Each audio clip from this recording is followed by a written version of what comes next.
Order the December 7th, 2023 special meeting of the Everett Public Schools Board of Directors to order. Will the secretary please call the roll? President Lassane, Present? Vice President Mitchell, Director Herman, Present. Director Mason, Director Revelinsky. He's online. We shall now move to adoption of the agenda. As I mentioned before, this is a special meeting. It is for the board to participate in a work study session. Dr. Salston, would you like to introduce the agenda? Yes, thank you, Madam President and Board of Directors and to the public. This afternoon's agenda contains a work study session for directors regarding Summer Academy and the Dual Language Program. Thank you. Thank you very much, Dr. Salzman. If all directors present are in agreement, the agenda can be approved by general consent. The agenda is approved. We shall now move to section 4.0, which is our beginning of our work study session. 4.01, Summer Academy is up first, and I see Dr. Willard is at the podium. Dr. Willard. Thank you. Thanks for having us this evening. This is an opportunity to have a board study session regarding Summer Academy. So again, thank you. So with that, our objectives this evening are really to share the background in terms of our extended learning options and the research that's out there, to provide considerations for future summer programming, to describe proposed options for summer programming in 2024 and 2025, and gather school board feedback for future summer programs. So with that, our priority student outcome is to reduce gaps in achievement among student groups, and this is really K-12. So with that, there are going to be three parts to tonight's presentation. The first section will be an overview of summer programs. It will include summer programs from prior years and also a summary of the research around extended learning programs, and summer learning is part of that. At the end of that, there'll be a moment for discussion and talking. We'll have a turn and talk and an opportunity to process what it is that we shared. Then in the second part, there will be considerations for future summer programs, and that will include strategies to close gaps and to accelerate learning, a description of impacts to the budget, Summer Academy Committee and school perspectives, and we'll have principals share some of the things that they've been learning and thinking about in terms of extended learning options and summer programs. There'll be another opportunity after that for some discussion. In the third part, there's a future summer program options description with some models for some possibilities and some thinking. And that'll include an overview of those options and then time for more discussion at the end. So with that, we have some snapshots of prior years, and we really have 3 points in time, and I'll share with you high school, middle school, and elementary school. So in 2019, that was before the pandemic, we'll share what it looked like at that point, all of our summer programs. Then during ESSER-funded summer programming, that would be the summer of 2022, and then this past summer, which would be after our ESSER funding, so non-ESSER funded, and that would be the summer of 2023. So when we look at high school, some of the biggest changes that we have seen over the years have really been around providing services tuition-free, because online high school for our credit advancement became tuition-free when it was ESSER funded. But otherwise, a lot of our high school programs have remained the same and at about the same scale. So that included summer credit recovery. It also included the online high school credit advancement. We had the multilingual learner services programs, many classes focused on students that needed more services during the summer, especially aligned to their content areas. We also had extended school year services for students with IEPs. And during the ESSER-funded year, we also included recovery services as well, which was a large program to make sure students were served that were not served in remote learning. And so they received additional time during the summer. And then we also started some of our programming that's aligned with CTE. And in 2019, that meant that we had a partnership with the Washington Network for Innovative Careers, that's WANIC, and many programs that were associated with that. We also started many of our internships, externships, our exploration program, which really blossomed during our ESSER-funded summer when we were back in person and able to allow many students to participate. We also continued those programs this last summer, and those continue to grow. During the ESSER-funded summer, what you'll see there is that we added a component, really focused on social emotional learning, and that's around our Empower You program. And it's an online program where students can work on goals that they set, discover some things about their future. It's really aligned with their high school and beyond planning, but also supporting them in the classes that they're taking during the summer and during the school year. So that was an additional piece. And then we also grew a lot of our summer reading program the last few years, and that's really blossomed as well. So that's been outreach. Elaborate on that a little bit, because I Mhm. remember we had summer reading prior to the pandemic, and I was surprised not to see it in 2019, but then it appears in 2022. Yeah, it's changed. We did have a small summer reading program that was based at some of the high schools and middle schools, because this is looking at high school specifically. Everett High in particular had it in 2019, but we consistently started to have it across our schools. Once we got into 2021, actually, we started doing that and making schools available. That's where we had the drop-offs and pickups for books, and really just made sure all of our schools were So participating in you're it. referencing just open library time? Is that? or- We had libraries that were open for checkout that they did in various stages, because these all were a little different. And it was more, especially at high school here, it just depended on the high school. The open library program was specific to elementary school. Okay. It was largely there. And then we expanded it and had it in secondary as well and grew that. So that's something that we've really advanced over the last few years. When we look at middle school, there have also been significant changes that have happened over the years. So if we look at summer 2019, the focus there was really around pathway to math success. So students who participated in our core programming during the summer that were identified by the schools were participating in a math program to support grade level math standards. What changed there, our core program starting in the summer of 2022, is really that we had advanced our program to include English language arts and to have many more students participate in that summer program. And they were identified based on their scores. Sometimes if they were coming from 5th grade, they were iReady scores, but often we're using whatever test scores, because again, with different phases during the pandemic, different scores were available. So we identified students based on largely the Smarter Balanced assessment. And then we've continued the Math and English Language Arts Summer Academy. It was smaller this past summer in summer 2023, but we've been using the National Summer School Initiative curriculum and professional development that's gone along with it, which has included close reading, really high interest novels, advanced math. It's not just practice worksheets, but they're really working on projects aligned to the math standards. And it's really aligned with our math curriculum that we use all year long. So it's a lot more seamless and it's a lot more robust than some of the things that we had in place before. So it was an opportunity to grow it. That's something that we were able to do. So these are all no tuition based There is no tuition in associated with primary middle school. middle school and primary school. That's Okay. right. And for high school, it's only for the online high school that there were fees. And that changed back to having fees this past summer. So it was just during the middle where we had tuition free. With that, we've also had a bridge to compacted math, and it changes names because the program changed, but it's the same idea for bridge to accelerated math. This is for students who are currently in 6th grade or 7th grade in those grade level math courses that want to enter the advanced pathway. So if a 6th grader wants to move into 8th grade math and essentially line up to be in algebra, they start down this track where they're in the bridge to accelerated math program. And the same with 7th graders who want to enter algebra, who were not on that track to begin with. The summer program allows them to study during the summer. It's an intensive program. There's a lot of work even outside of being there during the day. And it allows them to enter where they may not have started that when they entered middle school.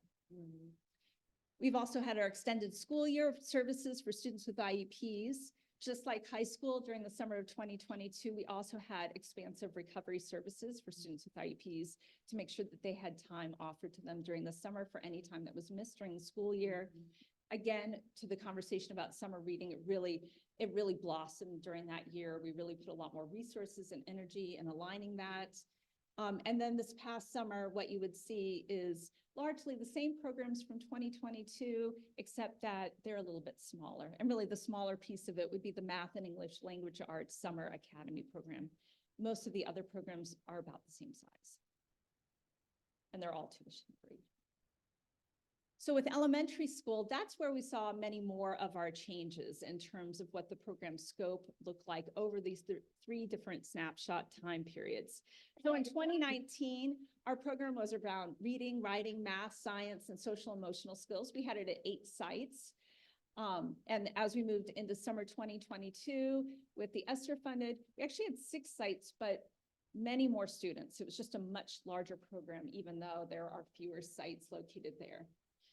If we go back to 2019, we had our multilingual learner services, which we had in 2022 as well. That is a program that we did not have in 2023. And we also did not have our reading, writing, math, and science program this past summer as well.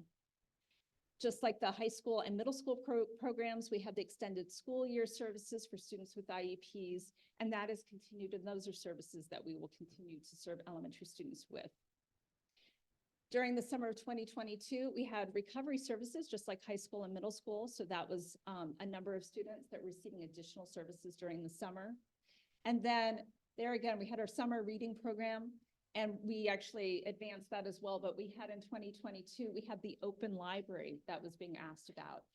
So our libraries were open. There were different schedules at our elementary schools so students could drop in. We also advanced that at our secondary programs. There's a lot more opportunities to pick up books at our schools.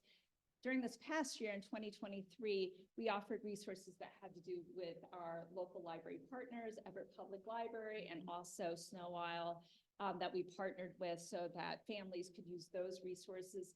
And we created many materials and resources available to students and families throughout the summer that were available week by week so they could actually have new resources throughout the summer.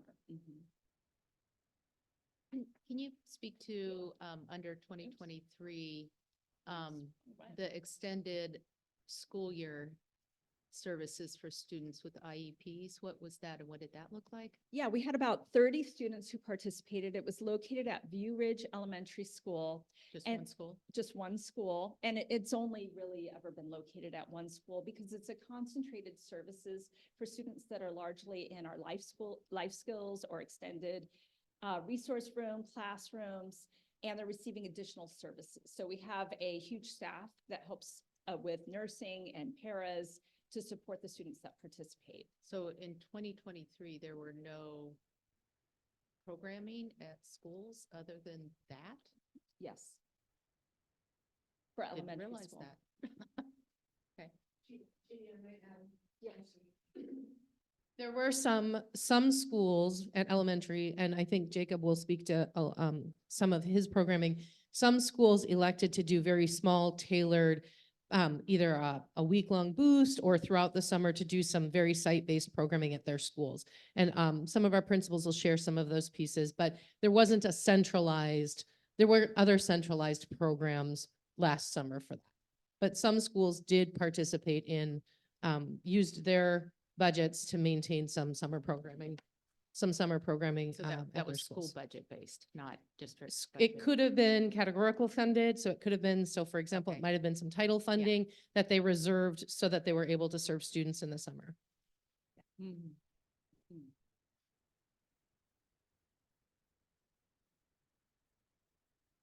So that's our background. In terms of the programs that we've had with those 3 snapshots. And when we think about the future of our extended learning programs, and summer learning is part of that, we're really talking about many different things. When we talk about the purpose of summer programming and extended learning. Really, when we talk about extended learning, we could be talking about some things that happen during the school day. It could be after school. It could be during breaks as well as during summer as well. And you could probably come up with some other ideas about what the purpose is, but closing gaps would be a primary purpose. Accelerating learning, and you can see examples throughout that are around accelerating learning. Developing those social emotional skills that are part of many of the programs that were outlined there. Fostering positive relationships at the school and being on the school location, although sometimes our programs do take place other places, and you may hear some examples of that tonight. Building connections with teachers, staff, and peers. Sometimes the focus is on strengthening those school routines, like what does school look like? What does it mean to be a student? How do we ride the bus? Right, and this didn't focus on Everett Ready, but when we talk about that, that's often the focus when we talk about that program. And then providing safe options that include meals and snacks and transportation during the summer as well. There's a lot of research, and it goes in lots of different directions if you spend any time looking at extended learning options, after-school programming, and summer programming in particular.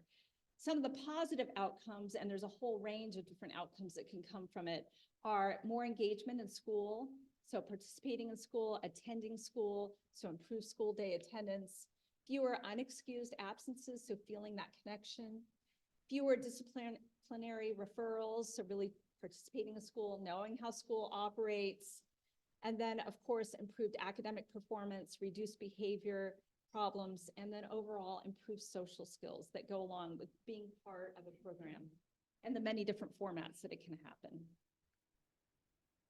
Programs, when we talk about the impact or the effectiveness of extended learning, including summer learning, really depend on things like the program design. And there is no silver bullet. There are lots of ways that it can be structured such that you can see growth in students in many different areas, and to see long-term and short-term gains, depending upon what you're looking at.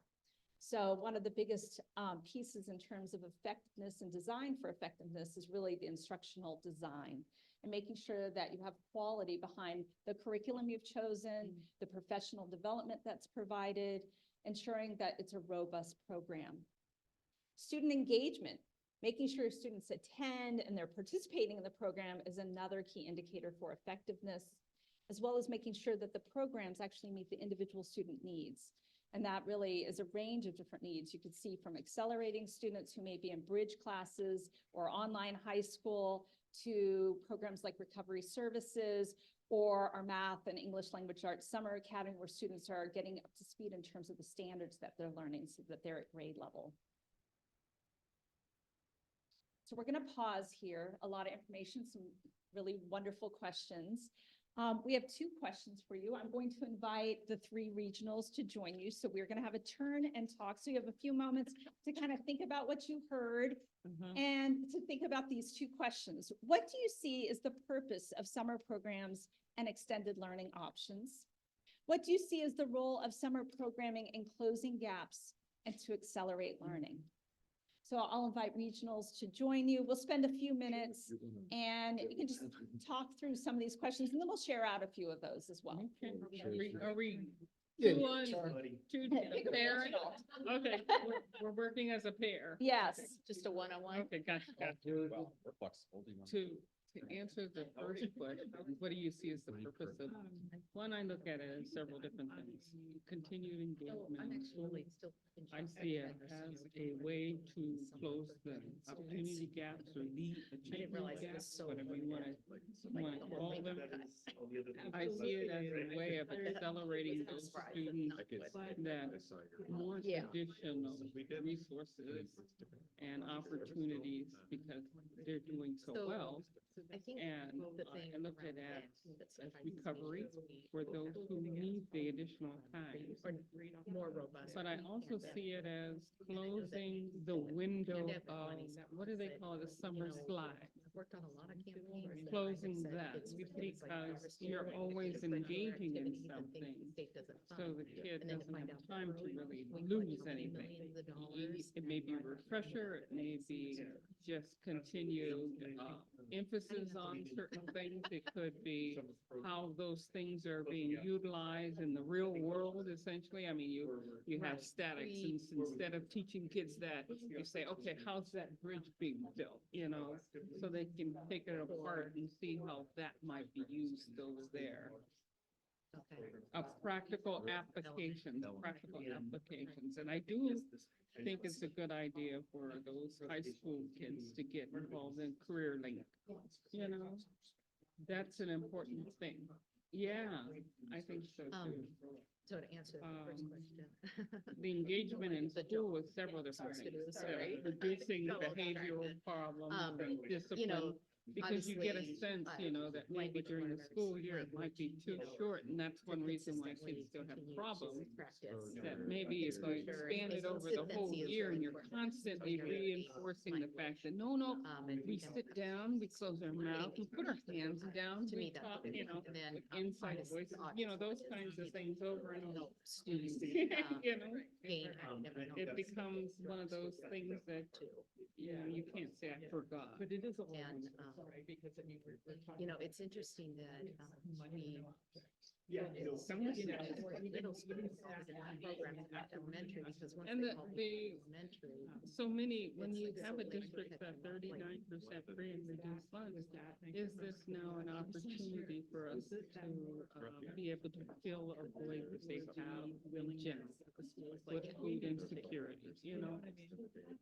We have So- to admit that we are Tell also me your opinion social about that, workers. because I think We the have extended to. learning during the. school Because is so if important. kids That's- don't feel comfortable and haven't been fed, they can't learn.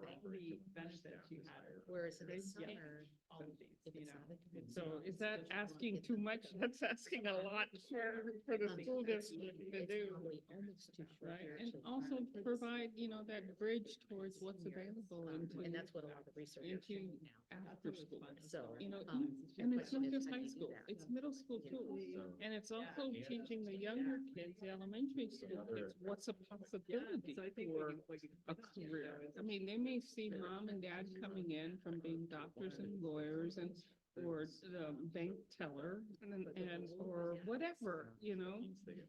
I always wanted to be, a veterinarian, so I could take care of dogs all day. Yeah, I wanted to be a vet.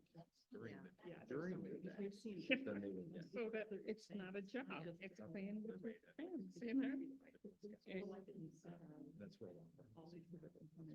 Yeah. Another thing, I read an article, I don't know how to pronounce it, Teacher Report, if you ever read that, yeah, it's pretty good research. But, They, you know, or they little reference a things lot of good like research, that, I think. they can And, foresee. They were just talking about, How do our I summer want school to should be. grow into that position? And what do I need in order to get there? I mean, if for so long you've been wanting to be a Fun side. bicycle mechanic, Things like that. and you've where never it's, just taken sitting any alone kind in of another house. classes on or skills on problem solving and trying to fix things, you're never gonna be a bicycle mechanic, you know? And yeah, they talked about online learning too. Online tutoring seems to be, helpful with high frequency, but it Yeah. hasn't. Yeah. People Which aren't is just- engaging with the student. Like, I it's think really that- funny.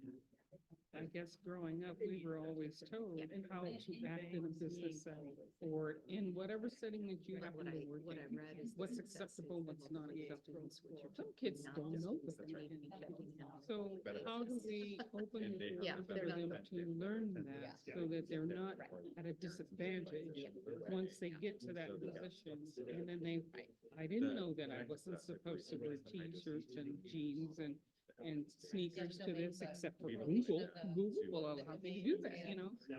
So, you know, we've got to teach our kids how to do that. You know?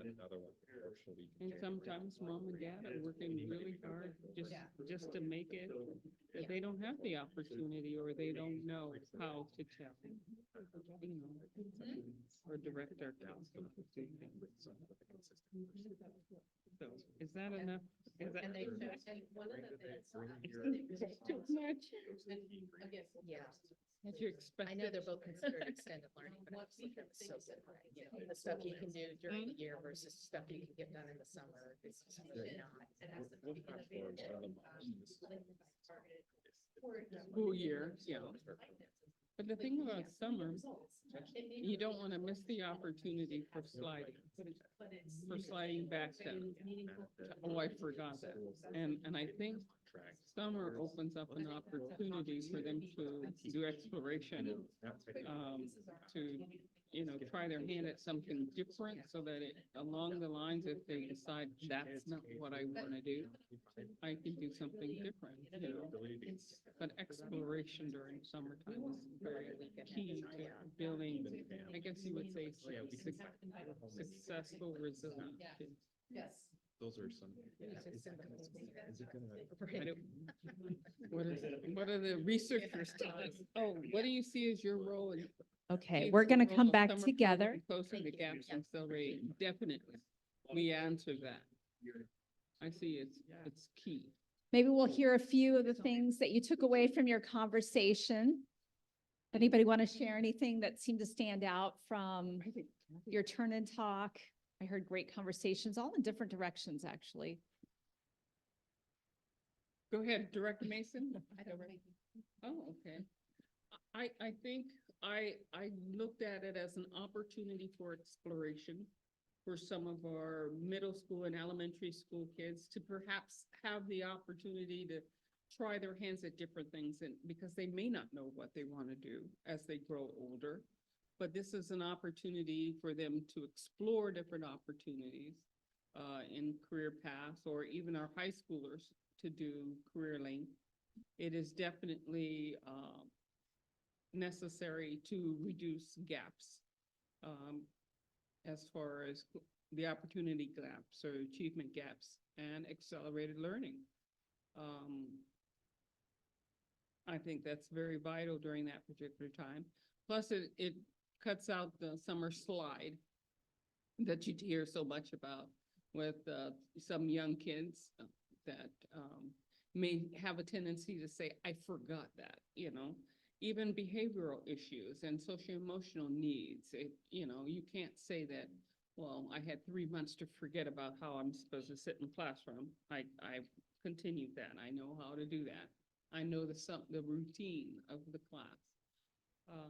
Also, we must be social workers in a long sense, because with a district that's 39% free and reduced lunch, we have to ensure that kids have the opportunity to be fed, because kids that have stomachs that are empty cannot learn. They will not learn. And we've got to ensure that opportunities like that are reduced, or inefficiencies like that are reduced. And I can continue on. I gave a list to Kathy. She probably thought, God, Sorry, you're taking asking notes. for so many things.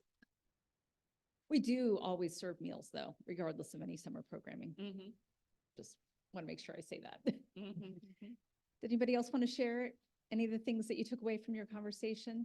I think just, we were talking about opportunity and just for me, going back to that slide of the various benefits. And also, as you were saying, the exploration, the mentorship, the internships, that aspect of it, and the closing the gaps, and just trying to find out what works. Even if there's smaller programs, maybe it's not a one size fits all for the district, but what really works for different groups and different school communities. And ultimately, just looking at the return on investment of time and resources. But I think you covered it too. Thank you. Any other comments? Okay. I'm going to introduce my colleague, Chris Fulford, up to the front here to start us with the second portion. Thank you, Dr. Willard. All right, so one of the things that we get to talk about is, as we think about the future of our summer school programming, there are several things that we need to consider. We want to honor what we've done in the past, but we also need to be looking towards the future, and what is our summer school program going to look like, especially within the budget that we have for summer school programming. So things that we want to ensure that we have in place is a clear vision for our students and for our program. Really answering the why are we doing summer school and the purpose behind it, and ensuring that we have a viable curriculum and that our teachers receive adequate training in using that curriculum as we move into the program or into the summer. And most of all, the budget and the needs for cost efficiencies with our summer school planning. So one of the things we want to do is look at a snapshot. Dr. Willard spoke earlier to kind of these three marks in time and what they represented for the programs. And along with that, the part I'm going to go over is what they represented in financial costs for the school district and kind of where those monies came from. So in 2019, pre-pandemic, our summer school program was funded with around $900,000 of categorical funds. The remaining balance came out of special services and state funded levy. In the summer of 2022, categorical funds, there was about $500,000 that was used for that. And a large portion of that funding for the summer school program came out of the ESSER funding, which was about $1.2 million of ESSER funding, which really created this very robust summer school program with a price tag of $2.4 million. And then last year, in the summer of 2023, we had about $73,000 that came out of categorical funding. And the remaining balance of the 709 final cost came out of that special service, state funded, and CTE funds. So the why, one of the things actually we wanted to call out or notice is that the steady decrease in amount of funds that could be used in categorical. Oftentimes, even when I first came to the school district, one of the things that was frequently stated was that categorical had lots of money. So if you needed something, you went to categorical. So as we looked at this, we wanted to know the why. Why? Yeah. What's happened? Why is that categorical number going down? And this helps paint the picture for us. So in 2019, our categorical funding totaled about $15 million. Our staffing cost was about $11 million. And so the remaining budget for materials and supplies and other costs was about $4 million. And that was dispersed amongst the schools. And not every school gets the same amount. Based on what programs they qualify for, they receive funding for that. And then there was additional money left over, or not left over, but that was allocated to things like summer school and other programs. In 2024, our categorical budget was $19 million, and we had staffing costs of $18 million. And so what we see is that from 2019 to 2024, there was a 26% increase in categorical funding, yet we saw a 46% increase in certificated staffing costs, and a 36% increase in classified staffing costs. Now, this isn't solely related to the salary increases. This is also a correlation to the constant changing of our school districts and the demographics of our schools, and the need for us to shift and allocate staffing to meet the needs of the student populations that are within the building. And so as we've made these adjustments, and we think about schools like Silver Lake, whose population of multilingual learners has skyrocketed in the last couple of years, with over 40 newcomers in their school last year alone. There was a need to shift some funding there to accommodate and support those students. And so that helps explain some of those salary increases as we have seen that shift in the district. On the previous slide, I just had a question. Could you clarify a little bit the special services / levy and state funded levy? Is that a combination of state and local levy dollars on both of those? Yes, I believe so. And any idea how that breaks down? Like why? I mean, I'm sure you don't have the numbers right. That's a good, you're right. I don't have those Yeah. numbers at the top of the head, but we can actually talk to finance. What they did is they gave us the information of what special services and some of the state funding was. So general ed funding, and we offset some of that. So some of that is levy dollars and some of that is state funding, but we can see if we can get the actual breakdown of those numbers for you.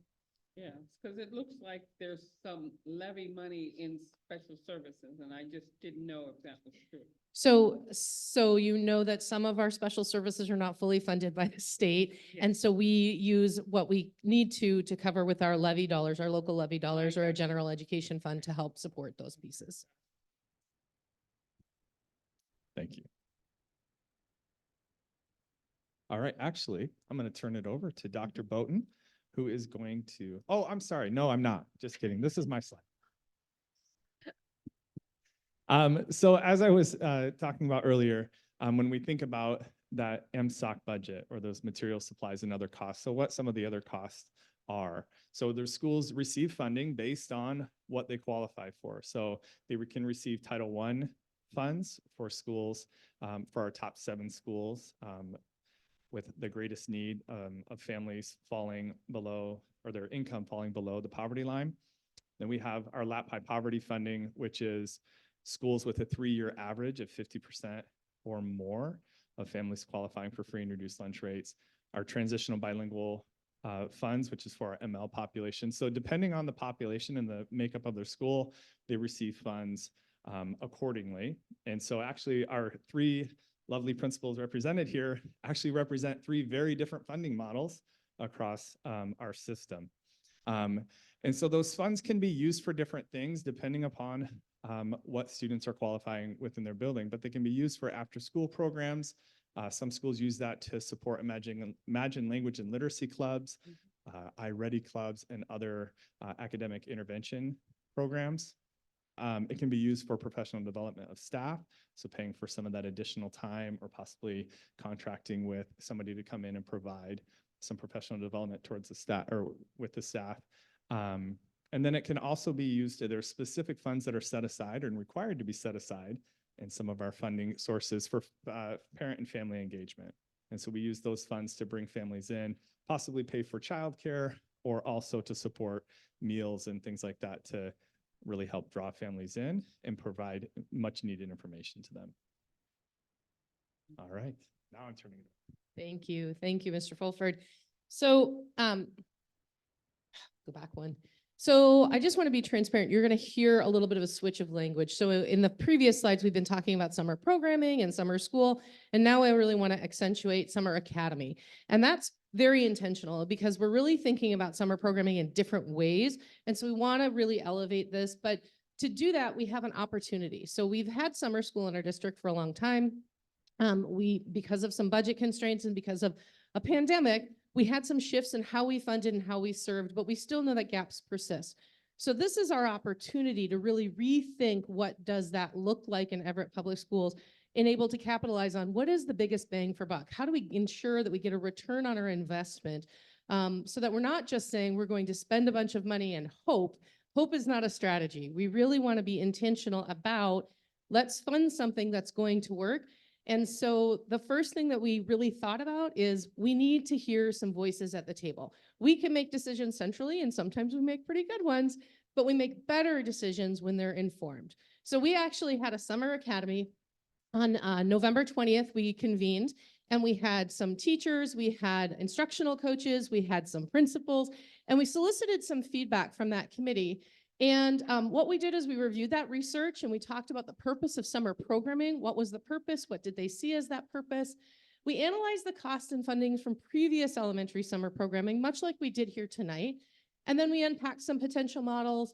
And then they provided some feedback and input from us, because we know when we seek out the input from expert practitioners, we make better, more informed decisions.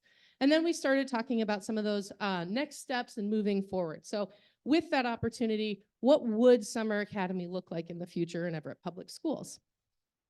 So some of the recommendations from this team were actually really insightful. And one thing that team said is when we have programming that is delivered by individual schools, they have the opportunity to tailor it in. Even if it is a smaller catch of students, they can tailor it in. They know where those students are. The students know those staff, and they know those staff care about them.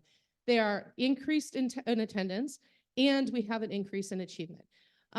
We also know that the attendance is improved when programming takes place at their resident area school. So if we are taking students from Woodside and we are shipping them to a different site, Monroe, for example, we know that attendance goes down because there's not that home resident area school. Some students don't want to necessarily take the bus. That's transportation is an additional burden for some families.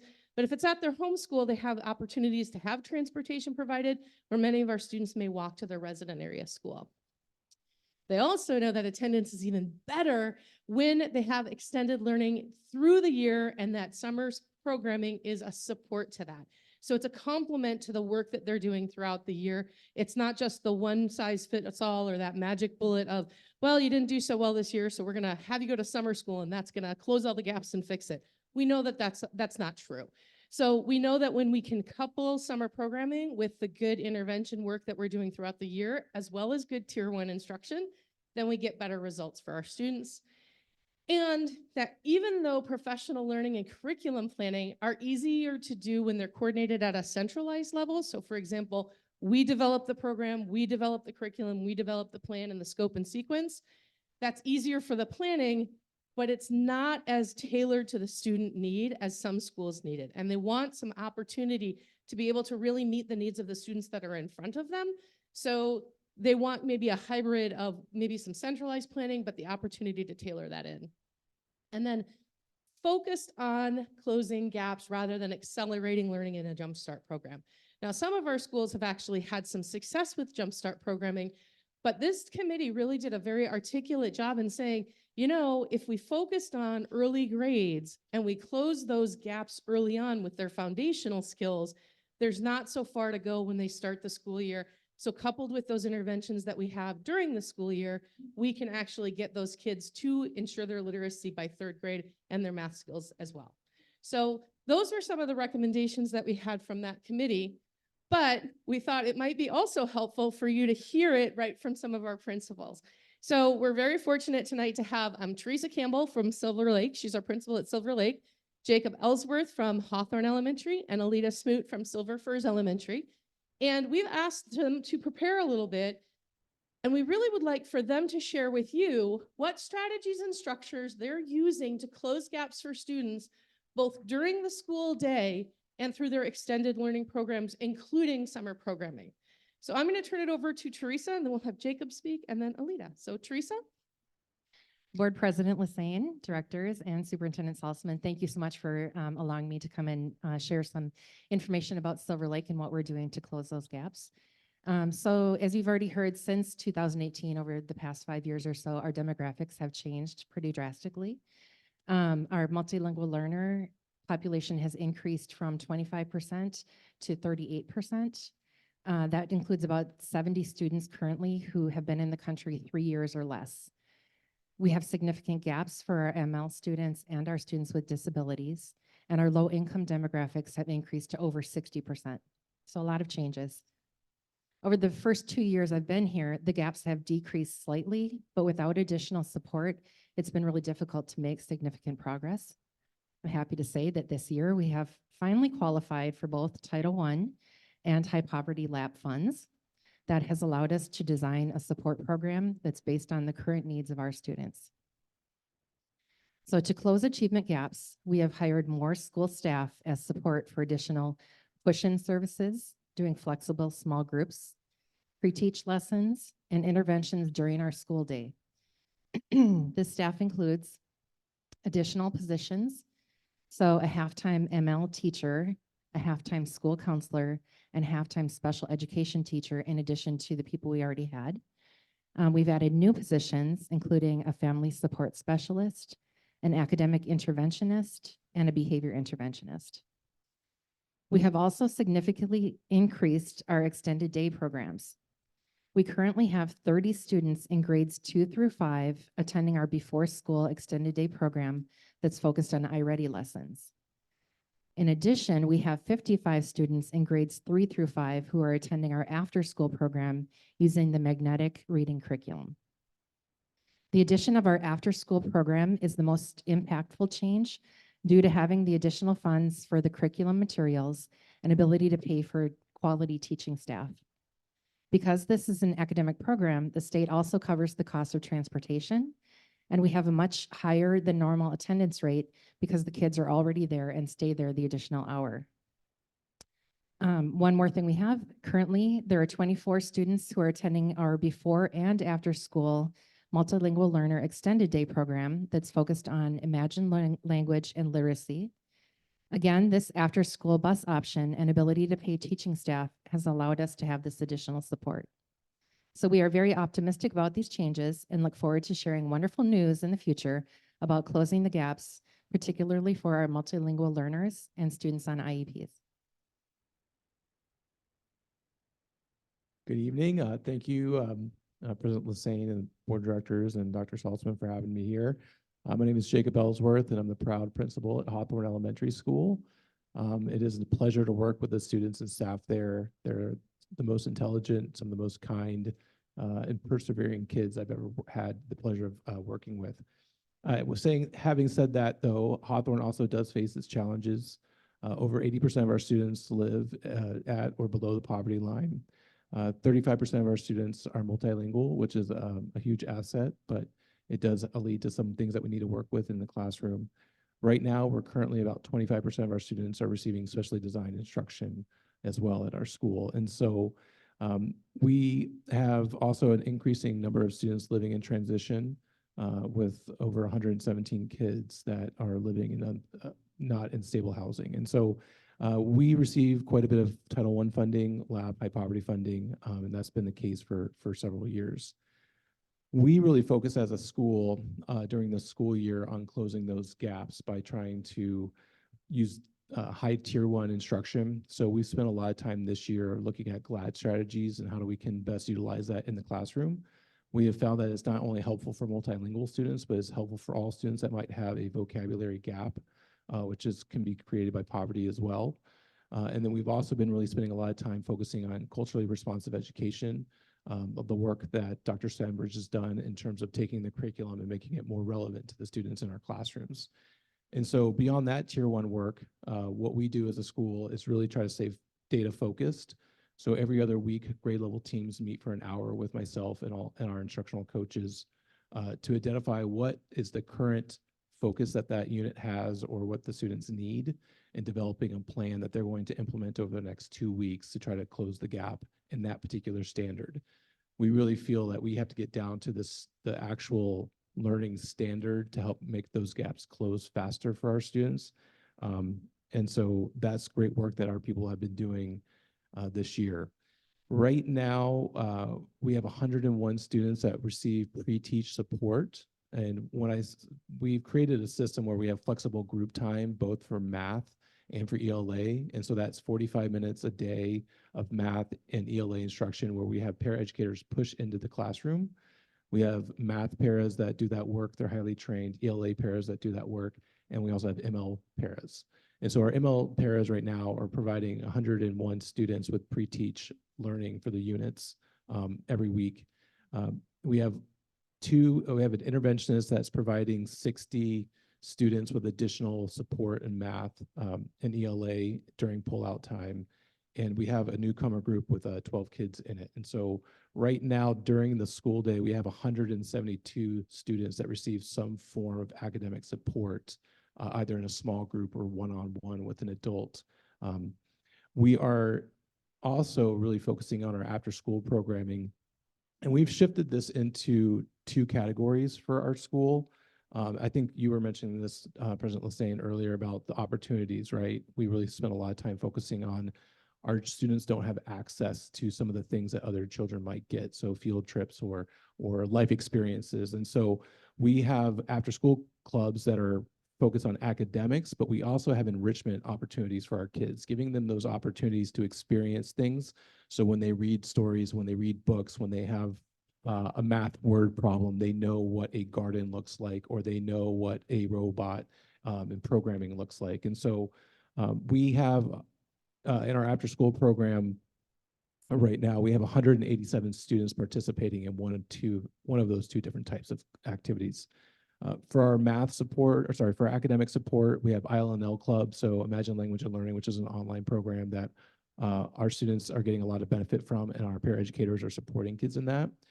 We provide phonics for reading in 2nd and 3rd grade, which is a phonics reading program for 45 minutes a day after school with our paraeducators. And then we have certificated staff that are currently providing comprehension intervention after school for 3rd, 4th, and 5th graders using the magnetic reading program, which we've seen a lot of progress in this year. We actually are doing our first round assessments this week to see how those students have progressed in that particular area. And we're excited to see how the diagnostic will come out in January. And then on top of that, for our enrichment clubs, we have a garden club that we started last year that we have more applicants than we have positions to fill. Lego robotics has been something that when I first got there, we didn't have much of a team. Now we have 2 full teams that participated last Saturday.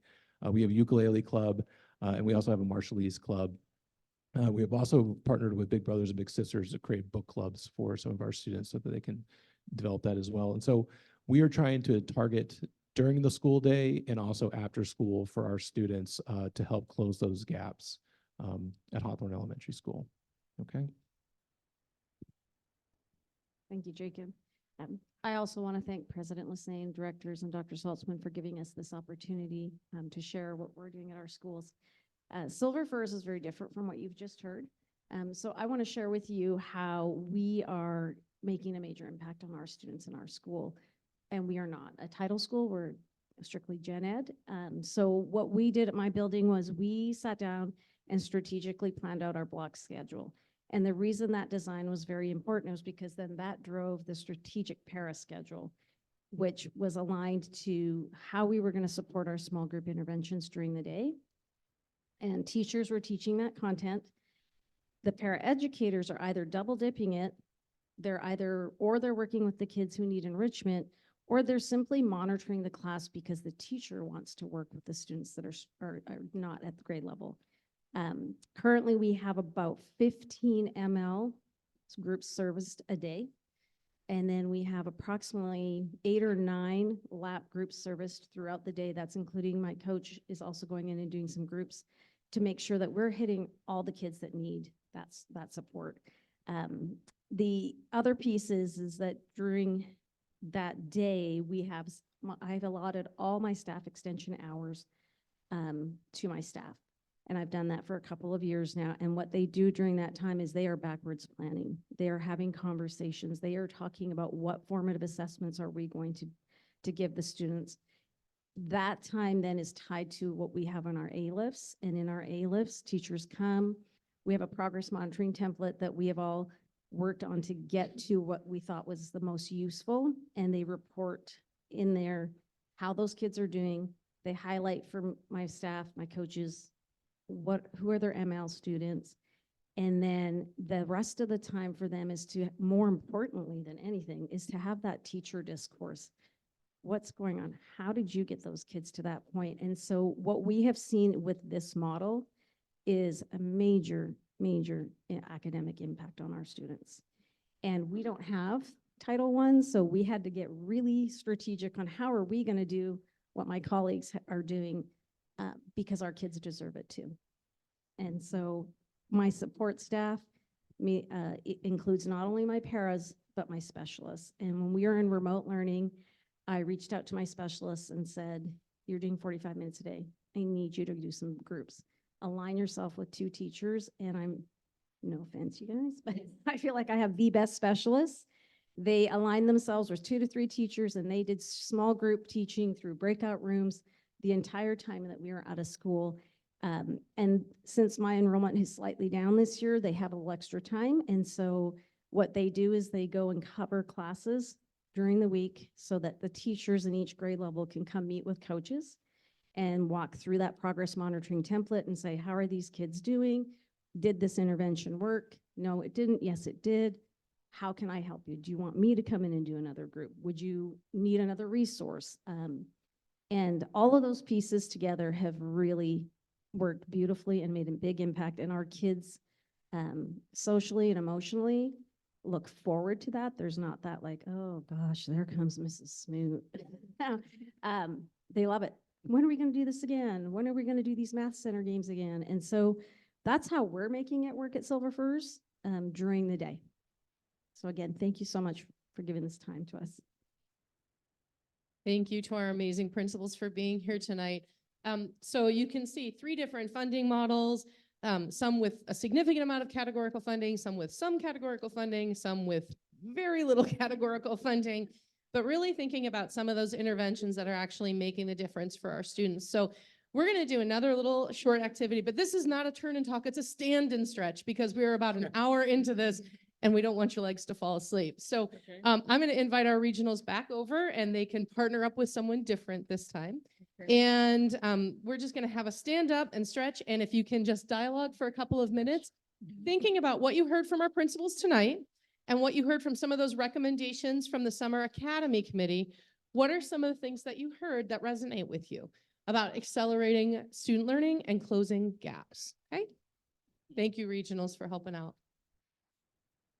Well, it's stretch. That's part of the program. That's our wellness program?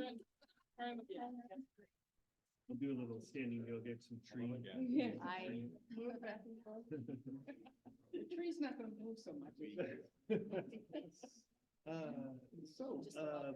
Yeah, very different, all three of Very those, because of, the funding perspective of each, and so, I think you're pretty familiar with. the type of thing. I think the lead is- Mhm. But she also has a smaller group that she has to deal, 15 mLs and 8 lactate. No, her, ML population is. Really? Yeah. She's talking about the way they're kind of grouping it by the grade level. So like if you did 15, each grade level, like what is the? You know, I like that. Small clusters, there's a lot of clusters, you know, so you can then, you know, and a parent and a teacher can make the small scale. That works. And I think she describes, so she does get a lab language assistance program, which is from Cal's small message. Do they get it? That's like, so my elementary school, they're all in a situation of them. You know, potentially. Just for their. And so, what we do with that is that when we can serve that, the vast majority of it to school intervention semester. So once the midwinter I-ready diagnostic comes in, we finish semester construction and things, they sit down with all of their data and they identify progress and what there is for first semester students. And then they use that information to then develop after school intervention, where then they run them in 2 weeks. So this group of students for this particular set of skills for grade level will stay for 2 weeks after school, and then and that's what they say, what money they do get from kind of. There is a what's called going by supervised, yeah, because with that limited resource, they don't get additional staffing communities, you know. So what we did instead is use the master schedule to get down to the, if you see her, I think she may present this from her meeting. She may present it. But her master schedule is for para educators, and so it's down to everything. Like, she knows exactly what. Yeah. And so Well, that's the level of, when you resources have a bunch of financial pieces of additional. And she's done. So to the effect of for those students in the third grade, 83% of them met proficiency of just looking. So getting great results from that. So it's one thing to say, Title I school, and you're like, throw money at it. that's hosted too. You can also think, but but even if you absence of money, there's a lot of structural things that we can put into place with the resources we do have, right? To still maintain it. So I think that's the thing about finance and budgets is, you know, what's the maximum we can do and think creatively about that, because it's possible to get results when you don't have a surplus, right? It's just, you have to be very creative.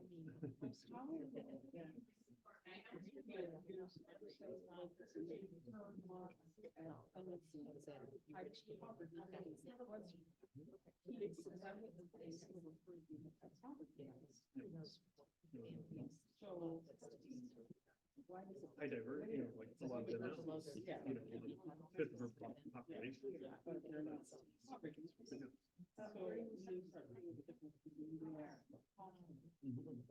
You want us to stand? so the master scheduling piece, right, the bigger next one, that can be shared, right? Those are some during the school year things that we can do. And I think there is that ability for collaboration across regions. Okay, if we want to bring our conversations to a close, regionals, thank you so much for helping out. It is. You can finish your stand and stretch. You may go ahead and have a seat again. Thank you. We'll just take a quick shout out if there's any questions or something that you heard or something you'd like to share as you're pondering this question.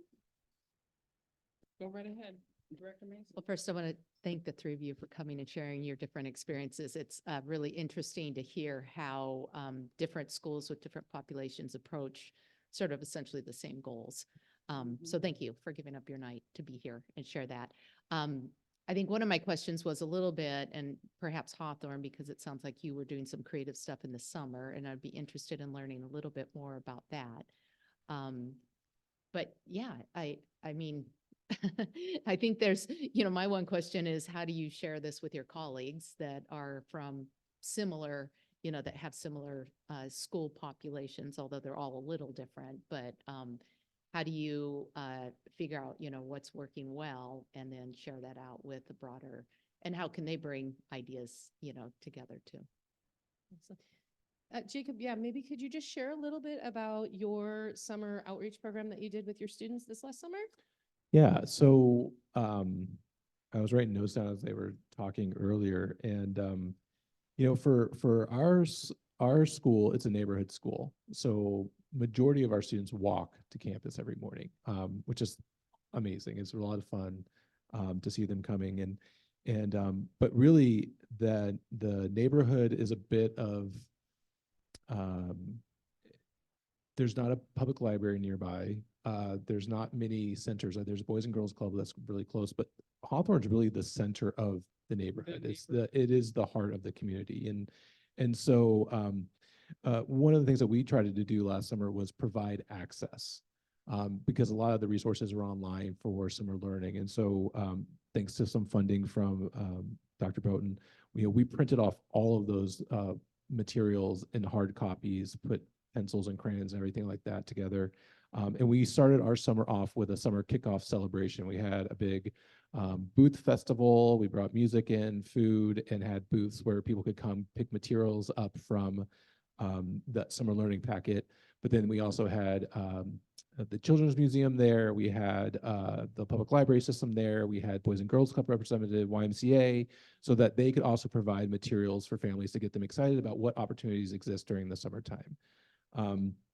And then what we did was taking the old summer reading model, we created open house hours throughout the course of the summer to allow students to have access to Chromebooks to do iReady, and we also provided carts with the books from the library so kids could come.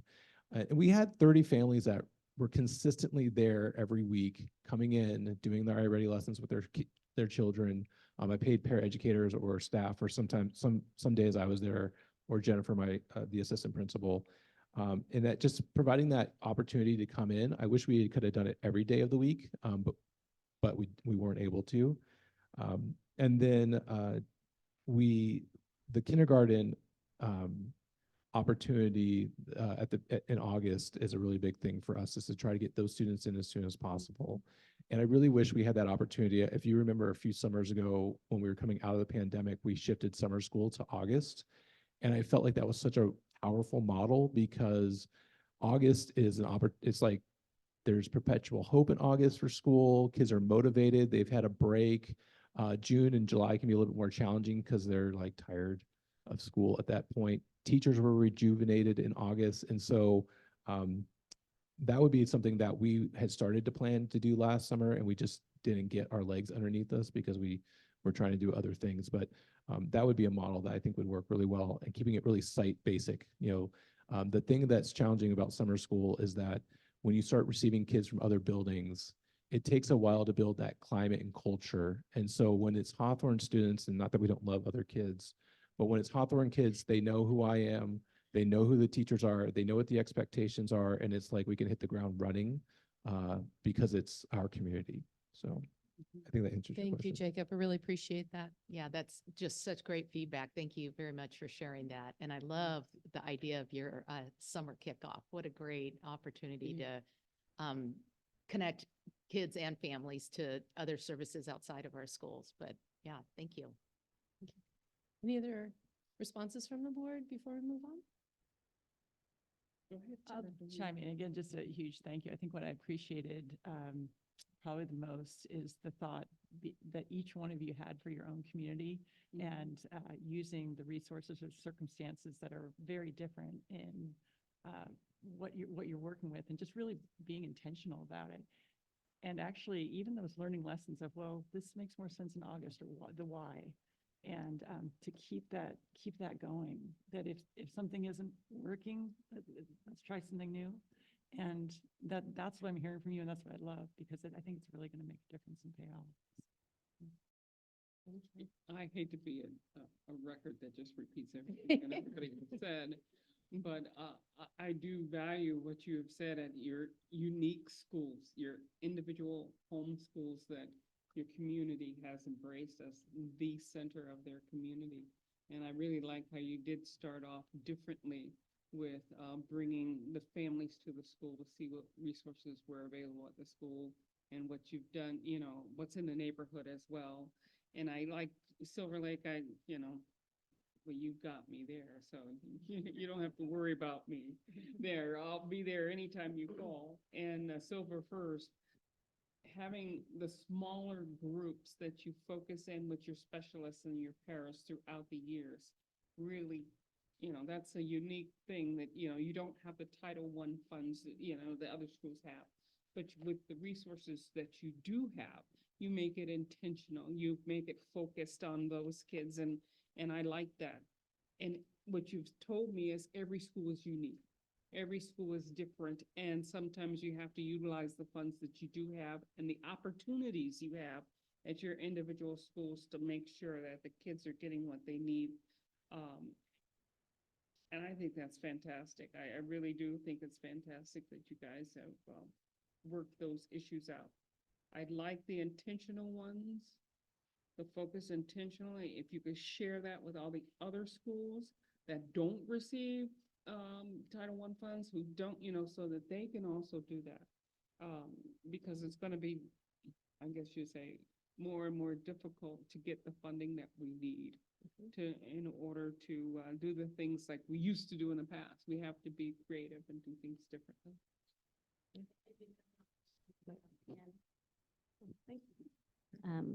At the ANS meeting last week, to share with my colleagues a little bit more than what I did today, just because of the times that I had. I've actually received some great feedback from Evergreen Middle and Jackson High School around what I've done and shared, and how they'd like to start to figure out how to implement that in their schools. And I'm collaborative. I'll share with anybody. Thank you. And I think it really goes to show that our principals and our staff in the schools are quite frankly some of the best teachers that we have.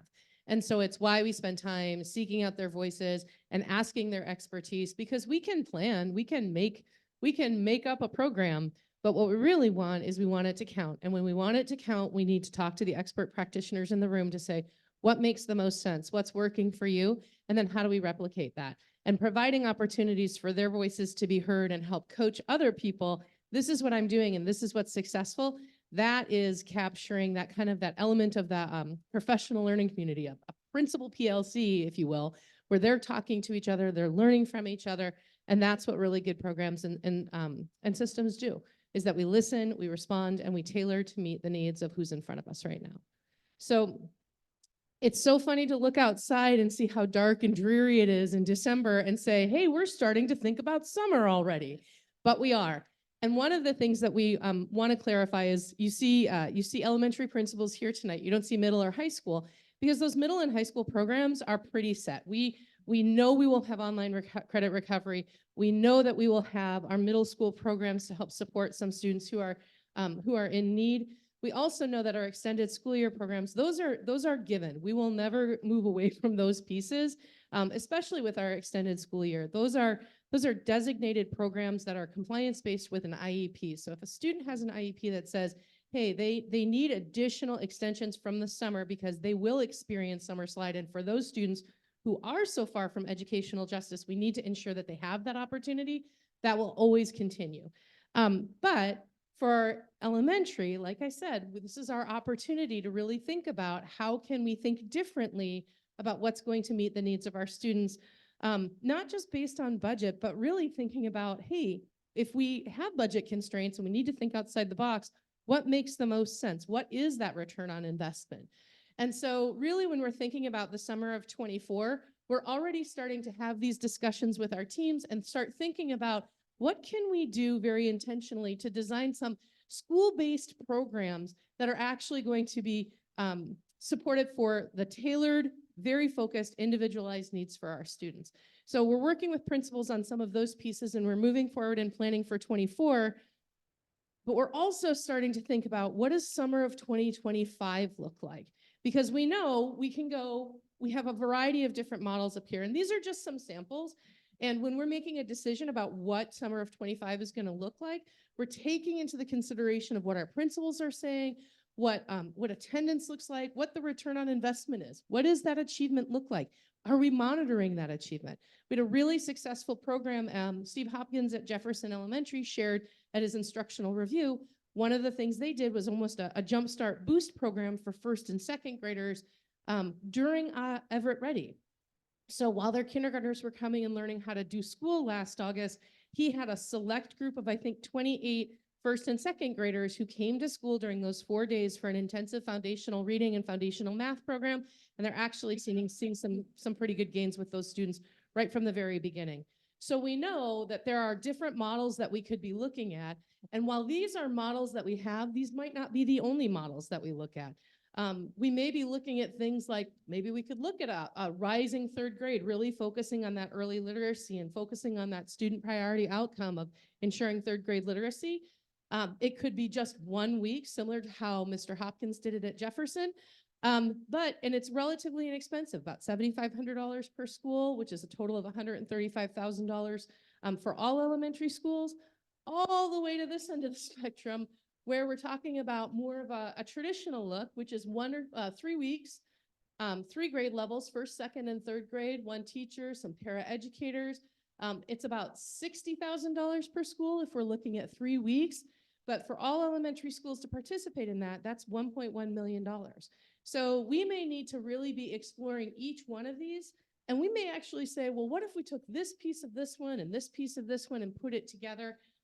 We're really trying to think outside of the box. And I think we're being pretty transparent and vulnerable to say, we don't know that there's a perfect one size fits all.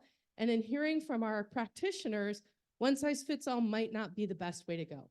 So this is our opportunity to really think intentionally, really peel back the layers on what makes the most sense for our schools, what's going to provide them with that opportunity to serve their students in their resident area school in a meaningful way that's really going to help them to achieve. So those are some of our models that we're considering, but there are some considerations for summer to 25. Some of those costs are static, but some of them may not be. So when thinking about meal options, where do we have our providers doing our free meals for our families? There are transportation variables. So if I have a more centralized program and I have to bus students, transportation costs will go up. We have to monitor what attendance might look like. So there are a lot of variables in there. Office nurse and administrative support. If we do a wide-scale a wide-scale summer academy, and you do it at all 18 sites, that means you have to have office staff at 18 sites. That means you have to have administrative supervisory staff at all 18 sites. You might have to have additional nurse or health room assistant site. So that increases the cost. The timing of programming, I think one thing that we really need to be thinking about is we've gotten some feedback from families and quite frankly from some staff, July is hard. People are traveling, people are kind of burnt out. What can we do differently? So we need to really think about what's going to make the most sense for our constituency and what's going to really serve our students well. And then the number of days and weeks of the program. So we've had some successful programming where we've had the Jumpstart or an Everett Ready model where it's 4 days, but it's intensive 3.5 hours. gearing kids up for the start of the school year. We have other programs that are more outreach and access. So opening up a school site, allowing students to come in and access Chromebooks and computers and other materials and resources. And then needing to really think about that single, multiple, or consolidated sites. So are we thinking that we can have, 2 or 3 sites, or do we really need to think about running all 18 and what the implication might be with that? So those are some things that we're considering when we're making the decision about what we need to look for a summer academy program for 2025. But at this time, what we'd really like to do is seek out some input from you. So as we're getting ready to make a decision about how we're going to serve students in summer of 25, what's some input from our board that you think we should be considering deeply when we're making those decisions? So I'd like to open it up for some discussion or questions from the board. Okay, directors, which one would like to go first? You can go first. Oh. I think, well, I try to allow you to have the opportunity. I don't mind. I don't mind. One of the things that, and I saw your different types of samples that different models A through D. My concern or my thoughts are, I like them because you're right. One size does not fit every unique school. What are we doing about the 5th grader that's going to middle school? And how are we preparing at certain schools? You could see the cohorts from 3rd all the way to 5th grade, where the 5th grader is still needing additional support in order to be prepared to go to 6th grade math or 6th grade ELA or whatever. So how are we ensuring that, we were looking at 3rd grade reading, always ensuring that kids can read by 3rd grade. But what are we doing to ensure that our 5th graders that are going to transitioning are going to be prepared for 6th grade? Absolutely. We don't want to keep pushing kids to the next school. We want to make sure that they are ready to tackle it with emphasis. Absolutely. And I think one of the things that we spend a lot of time, energy, and effort doing is not pushing a student to the next school, but making a good transition and a handoff. And so those kinds of things, we don't leave until summer. We actually do a robust transition program that actually starts, I think, January and February, when counselors and teams actually work with, so 5th grade teams or administrators or counselors are communicating already with your counselors at the middle school. We're thinking about what kinds of support teams that they need, what kinds of different support that they need academically. I think one of the benefits that we have right now is that our elementary students who are in 5th grade have iReady diagnostic data and an instructional path set. And that data is going to follow them into the middle school, and those middle school teachers can access that, and we can utilize that diagnostic to help them really pinpoint what are their gaps and what can we help to address. So I think the long answer is there are a lot of things that we do to ensure that we're handing off our students from 5th to 6th, and quite frankly, from 8th to 9th as well, really making sure those transition years have robust programs in place so that we can make sure that students are landing in a safe space where they feel loved, where they know that they will have that gentle pressure relentlessly applied, but also opportunities to help them fill gaps so that they can achieve at high levels. The thought is you start looking backwards to where the cohort, how prepared were they all along the path? And we now have enough data to see from where we have to focus in on, what area we have to focus in to ensure that 5th grader is ready for 6th grade. And I think one of the pieces of feedback that we heard, not just from principals, but from that summer academy committee, is it's not, the intervention doesn't begin in June, and we don't fix them by August. And what you hopefully heard tonight is the plethora of interventions that are put in place that are built in real time during 10 months with dedicated staff, caring individuals, really focused data-informed instruction that are helping to close those gaps in that tier 1 and tier 2 setting during the school year. So we're excited to be able to provide more of our schools with extended learning options outside of the school day, because we know that we see those results when those kids are coming to school every single day. the intervention in the summer doesn't need to be as big if the gaps are smaller because of the intervention we're Yes. doing during the 10 months. Exactly. Directors? So I have a couple questions and just a couple comments. First of all, I was wondering if we could get participation numbers from summer school for the last several years. Sure. 2019, or just to see how many kids have been engaged in the different Yes. programs. And I think have we seen that already? Like sometimes we do each year on an update and. I will feel like- say we have provided it for the board. I cannot tell you when we have Yeah, provided it for the board. okay, So what we sorry. can do is we can actually provide that data. We have the participation data from several years that we can probably go back a few years and Yeah. provide that in the chart so that you can see the Yeah, thank participation you. in that. And then, as we often talk about in our district across all the schools is, equity and equality are very different things. Right. And, I don't see a summer school that one size fits all is, you were giving some different options. And, to me, some of the more critical pieces are that language acquisition piece where, all the studies show that the more engaged in language acquisition consistently, the more, students gain.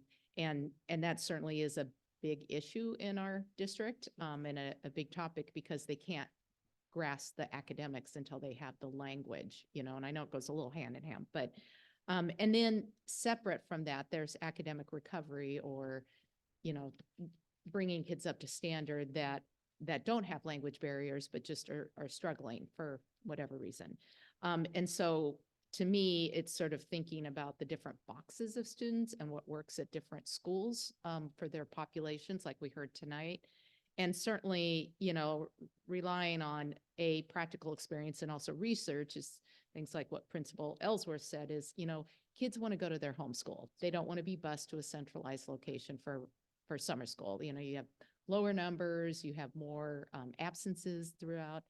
And so, is there a way that we can do small summer schools at each location, and that would, obviously be ideal. Funding is a big part of that. So, and then the timing of it in terms of how much, 1 week versus 3 weeks, I can't imagine that 1 week is going to be a big game changer for an ML student or, someone that is 2 grades behind in math. So, and then just lastly, my only other comment is, how are we going to measure it? How are we going to measure the impacts of the different programs, and the money we're spending on them? So cost per student, where are we getting the biggest bang for the buck? And I think typically in the past, we always have data points when we have students participating in summer school. And if you attend summer school for multiple weeks and you start in June and you end in the end of July, we have a data point from the beginning, the middle, and the end, and almost exclusively we see growth. The real question is, do we see gap closing strategies that manifest into successful standards-based assessment, like success on the SBA? And so part of the challenge that we have is when students participate in this intervention as summer school, we can track their data and progress through the year, but there are also additional interventions that we put in place. So that student who participates in summer school also might participate in small flexible grouping during the day, the extended day learning opportunity in both the fall and the spring prior to taking the SBA. So we have to look at Summer Academy as a piece of the intervention. We can progress monitor students, and we do very well actually through the year. But the question is, how do we know if that intervention was the one that actually closed the gap for that student? And I think we have to recognize that we may not get solid data on that, but what we can get is solid data on how students are growing and progressing in our system. And I think that's really where we want it to be, because we know if we continue to monitor that, if we have our teachers and teams who are closely monitoring that student data and instruction and really pushing to make sure that kids are getting opportunities for discourse and English language development as well as access to content, then we know we can close those gaps. Right. And it's easy to fall back on the academics of summer school, but really engagement, finding some really high interest topics that they don't get explored during the school year, things that just really engage kids in learning, Right. I think has a really powerful impact too. Yeah, and I think Jacob made a really great point of some of his extended learning activities with his clubs. And There's a lot of interest-based clubs Right. as well as academics. And what we know is that when kids are involved in school, whether it's in the arts or whether it's in Yeah. some of those extracurricular activities that they have are high interest, we know that they connect better in school, they attend better, and ultimately they achieve higher. So, Right. yeah. I think not much to add. This has been fantastic. A couple of wonderings, I guess, is looking at some of the models and some of the recent comments that I've heard on summer options, almost the flip though of what's enough. If with limited resources, could a couple days spread out get us a pretty good return, both in terms of for the students and for the teachers, sort of that balance. And then another thought was, how are we engaging learning at home families with the tech, the iReady, the Imagine Learning? With that, can we use that more, that would maybe have more check-ins, and that would be a cost-effective maybe. So just some wonderings, and I'm imagining these scenarios. I'm hoping the committee is going to continue, because I imagine you would be able to look at these and say, oh, no, that's not going to work. So I'll be really curious to see where this goes. And we're really hopeful that they'll give us the feedback of this works really well for me, but not this wouldn't work so well for me. Yeah. And how could we capitalize on things like our intervention tools that we have access to all year long? iReady, Imagine Language and Learning are two really great tools that we can utilize. How can we optimize that so it really, it does benefit our students? So it may not necessarily need to have 3 weeks in school, but we could have several weeks of interventions with check-ins and maybe a jump start. So I think transparently, we don't have all of the answers, but we're really thinking and asking good questions so that we can consider what we need to do to think outside of the box and really have a summer academy that meets not just the needs of our students, but also of our families and our constituents as well. Yeah. So we want to thank you guys for the opportunity this evening to be able to come and share this with you and really kind of open up and explain our thinking about this. And we're excited to be able to share as we move forward what our plans will be in the future. So thank you very much. Thank you. Thank you. Okay, with that being said, we'll move on to section 4.02, which is dual language program update. Perfect. So I'm not even going to set the microphone down because I'm going to welcome Chris Fulford, Categorical Programs Director. And he is going to share with us and help develop our learning around dual language programming. So we currently have one school right now with dual language programming, and we're going to talk a little bit about some of the expansion. But actually, I think you're going to introduce. Perfect. So I'm going to hand it over to Chris Fulford. Thanks so much. Thank you, Dr. Bowden. So good evening, President Lassane, Board of Directors, and Dr. Saltzman. Thank you so much for the opportunity to come and speak tonight about our dual language program that we have here at Everett Public Schools, currently launched at Emerson Elementary. To inspire, educate, and prepare each student to achieve to high standards, contribute to our community, and thrive in a global society. Our students will lead and shape the future. They will be well-rounded, healthy, and flexible thinkers with global perspectives who can access resources and collaborate. They will demonstrate empathy, pride, and advocacy for self, school, community, while respecting the diversity and worth of others. They will acquire the knowledge, attitudes, and skills to adapt to the emerging needs of the changing world. Everett Public Schools' mission and vision describes the outcomes of our dual language program. Along with our vision, Washington State Superintendent has a vision for all students to have access to a dual language program. I'm excited to share more about this program as we learn together the benefits of the dual language program that we have here in Everett Public Schools and the impact that it will have on our students. First, we're going to start off with Dr. Woods, who's going to come up and show or demonstrate what it's like for our students, what they experience. Oftentimes we hear from folks is that, how do the kids understand? How do they adapt? If it's an English speaking student in the classroom and the classroom is 90% of the day in Spanish, how are they accessing their learning? And so one of the things we want to demonstrate is how that actually takes place. And as we think about our youngest learners and their language development in those early grades, we can see the connection that is made between both the Spanish and English language learning that takes place. So I'm going to turn it over. Muchas gracias. Buenas noches todas. Yo soy doctora Wood, soy la maestra hoy. Este es número 1, ejemplo número 1. Vamos a aprender sobre los peces. Las características de un pez. Este es muy importante, deben tener notas.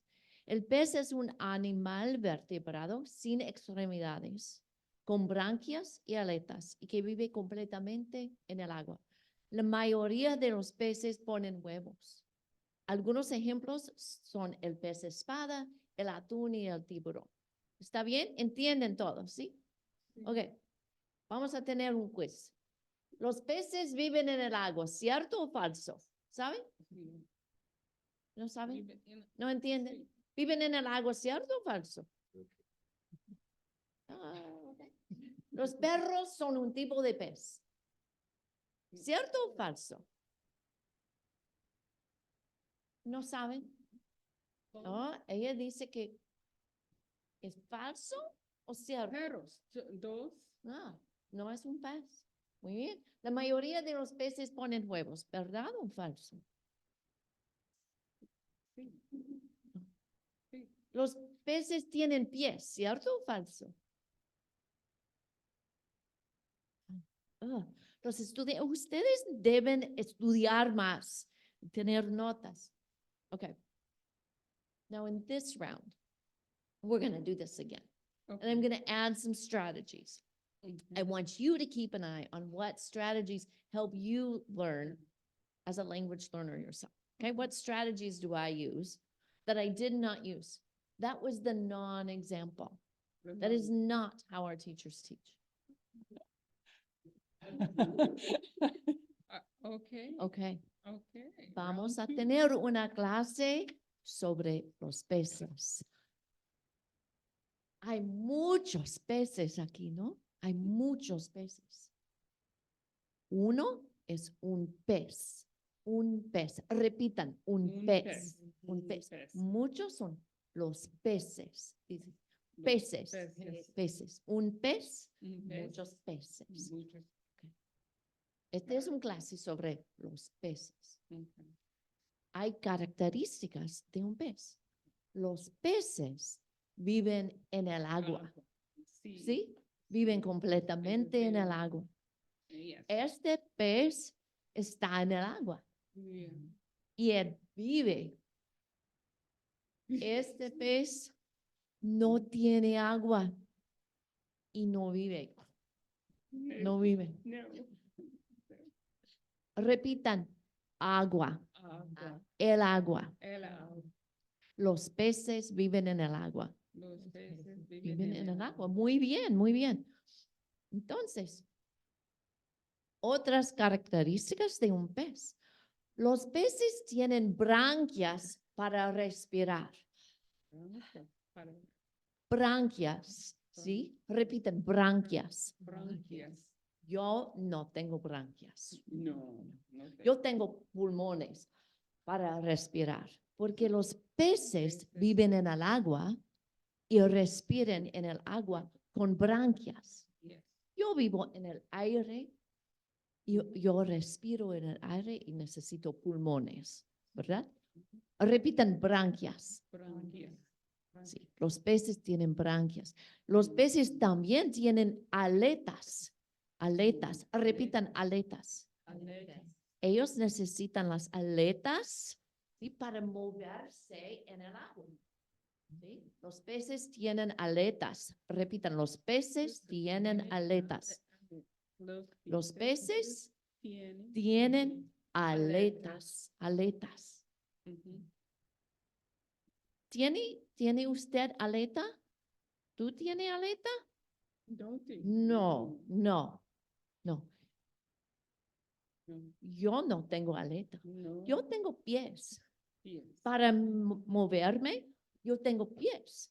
Ujú. ¿Sí? Sí. Ujú. Pero Aletas. los peces tienen Tienen aletas para Ujú. mover en el agua. Ujú. ¿Sí? Tienen branquias, tienen aletas, viven en el agua Sí. Y también la mayoría de los peces ponen huevos. Bueno, Estos son huevos de un pez. sí. ¿Sabe la palabra huevo? Este es un huevo también, es huevo de pollo, ¿sí? Ujú. Este es un huevo de pez. Sí. Entonces, la mayoría de los peces ponen huevos. Y aquí son ejemplos de unos peces. Ujú. El pez espada. El pez espada. El pez espada, ¿saben? El atún. El atún. El atún es muy similar que la palabra en inglés. El atún. El atún. Atún. Atún. Atún. Atuna. Atún. Atún. Y el tiburón. El tiburón. ¿Saben el tiburón? Pa, pa, pa, pa, pa, pa, pa, pa, pa, pa, pa, pa, pa. Tiburón, tiburón, tiburón, tiburón. ¿Sí? Tiburón es un tipo de pez. El pez espada, el atún. El perro no es un pez. No es un pez. El perro no tiene branquias, No. tiene pulmones. Sí. El perro no tiene aretas, Aletas, ¿no? Tiene Yes. pies. El perro no vive en el agua, vive en la tierra, vive y respira el aire. ¿Ok? ¿Está bien? ¿Saben todos? Sí. Ok, mira. Ok. ¿Cierto o falso? Los peces viven en el agua. Sí. ¿Cierto o falso? Cierto. Cierto. Muy bien. Los perros son un tipo de pez. ¿Cierto o falso? No. Los perros, oh, muy bien, ellos saben, no es un tipo de pez. La mayoría de los peces ponen huevos. Ponen huevos. Bien, ponen huevos como los pollos. Los peces tienen pies. ¿Cierto o falso? Sí, es falso. Falso. Okay. All right. So just very briefly, thank you for playing along with me. Okay. So so that was 7 minutes, both sessions, 7 minutes. In that second session, did you follow along? Yeah. Did you kind of know it? Okay. So think about, did you notice anything about your peers in the first round compared to the second? How was it different? I don't know. Does anybody in this room speak some Spanish other than Dr. Saltzman? Un poquito. Yeah, because you knew what a perro was.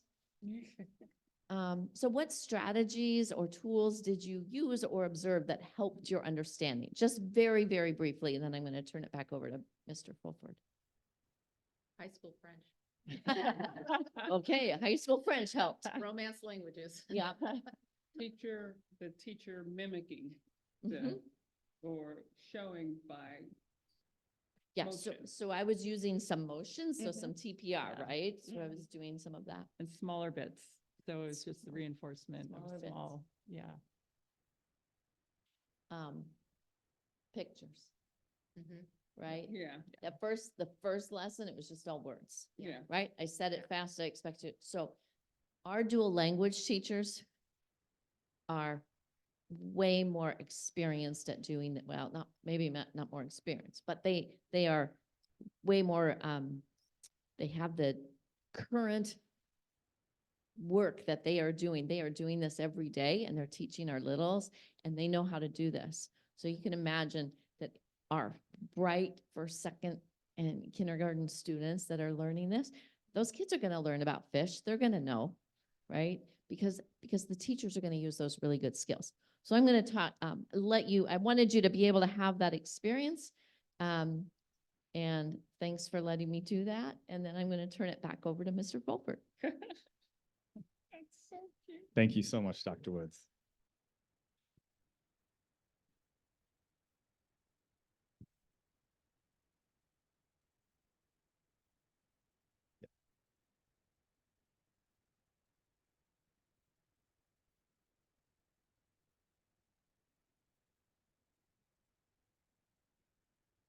Thank you.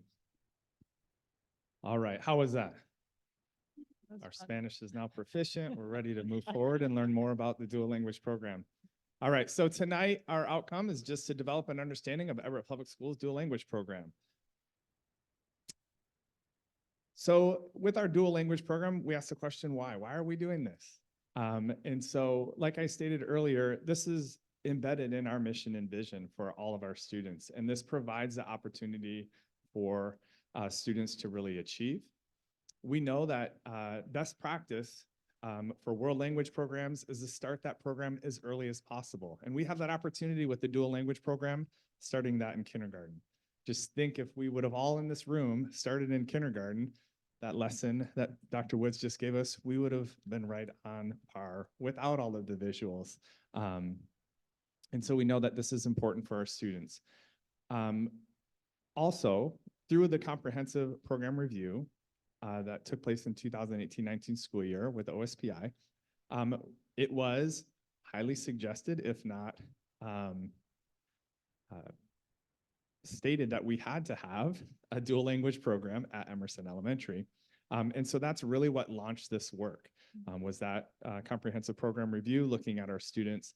And then we have our state superintendent who has a vision for K-12 education that includes dual language for all. So like we stated earlier, if you look at key components of our mission and vision for the school district, you will see in the mission and vision of our dual language program, they are very much aligned with the importance of, or with the addition of, that we are also creating students who are both biliterate and bilingual after they complete or upon completion of the program. So back in, or not long ago, our state superintendent, Reichtel, came out with a proclamation where he said all Washington state students will have access to a dual language program by the year 2030. And so that really started our work on that. And the emphasis being on a two-way dual language program. And what the two-way dual language program is that it is not only a makeup of students in the classroom that are both native, in our district, Spanish speaking, so our target language, and native English speaking students. So you have a blend of both, but you also are teaching a percentage of the day in both the target language and in English. And so the emphasis really being on both languages being taught, not a single or a one-way immersion class where it's just the target language that they're receiving all day. And really the prioritization being around those multilingual learners and Native American students in order to close those achievement gaps. So as we launched in this project, we really started looking at the research. What does the research say? What is best practice when we start looking at dual language programs, and what is the impact that will have on our students here in Everett Public Schools? And so what we do know is that with the dual language program, our students will achieve at high levels of proficiency in both the target language and in English as well. And that through this program, by the time they are in the 5th grade, they start to outperform their peers. So their Spanish-speaking peers, as well as they start performing as well as their English-speaking peers through this program. And they demonstrate an increased cognitive flexibility, attention control, and memory. And this makes a lot of sense when you think about these students and really as adaptive as their brains are, and they're learning 2 languages simultaneously. A lot of them, we think about the amount of vocabulary that they were exposed to in those young grades. Our kindergarten students learning and seeing these visuals of what a shark looks like and what some of these other animals. But not only are they learning that in English, but they're learning that in Spanish. And so it really has a major impact on the development of their brain. The research also shows that they have a higher rate of success in the immersion education versus the English mainstream. So when we think about our students, take an example like our newcomers that come to us and they're placed in a monolingual classroom and they only learn in that language, the challenges that they're faced with each and every day, as opposed to our Spanish-speaking students who are placed in a classroom where both their home language and English are taught with equal importance and given the same amount of respect and honor for their culture and the safety that they feel in the classroom when you think about how that helps them really thrive in their education. The other importance of our dual language program is it's really focused on it being an asset that these students are both bilingual and biliterate. And we build upon that goal of our students being both biliterate and bilingual. And we really focus on them understanding the importance that this is an asset and this will be an asset for them in the future as well. And we know that it, again, helps close those achievement gaps for our multilingual learners, our Native American students, both our African American and Black students, and students with special needs. So this program has a proven track record of really supporting all students. The other important piece here that this mentions is honoring the home language and the home culture and really celebrating all cultures.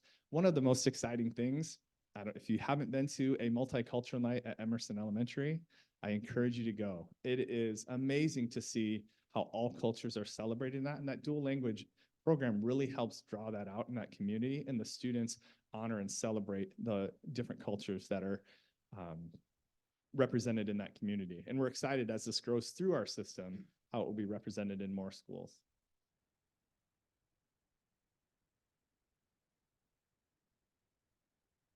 We have frozen.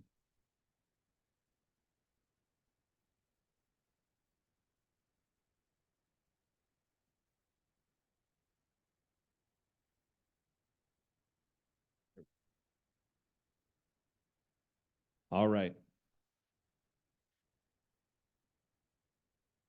All right, so this graph here is from two professors, Dr. Virginia Collier and Dr. Wayne Thomas, and they were researchers and they were looking at the long-term effects of students in dual language programs. And so what this graph shows is this 50% here, that's the average for being on grade level. And then along the right side here, you see the different programs that are used to help close the achievement gaps for our multilingual students.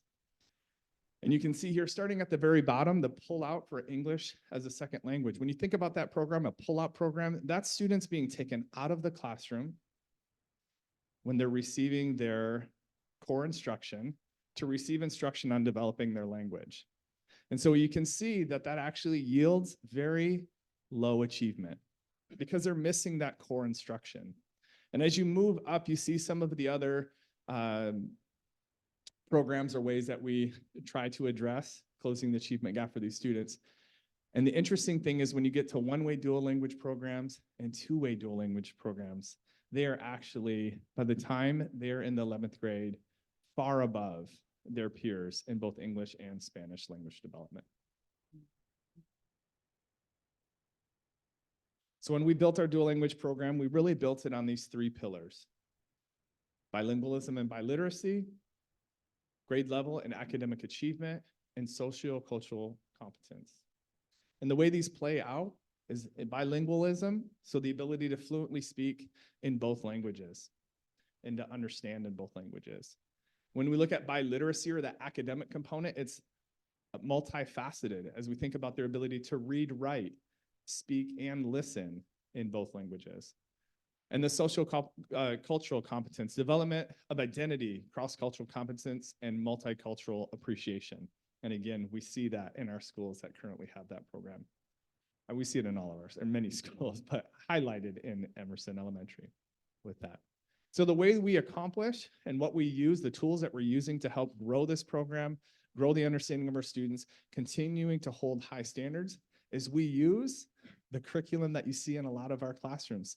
So we still use the illustrative mathematics program. So they're receiving the same English or the same mathematics, but it's being taught through the Spanish language. The FOSS kits are translated into Spanish, and the students receive the same science kits, but it is taught to them in Spanish right now in the kindergarten and first grade.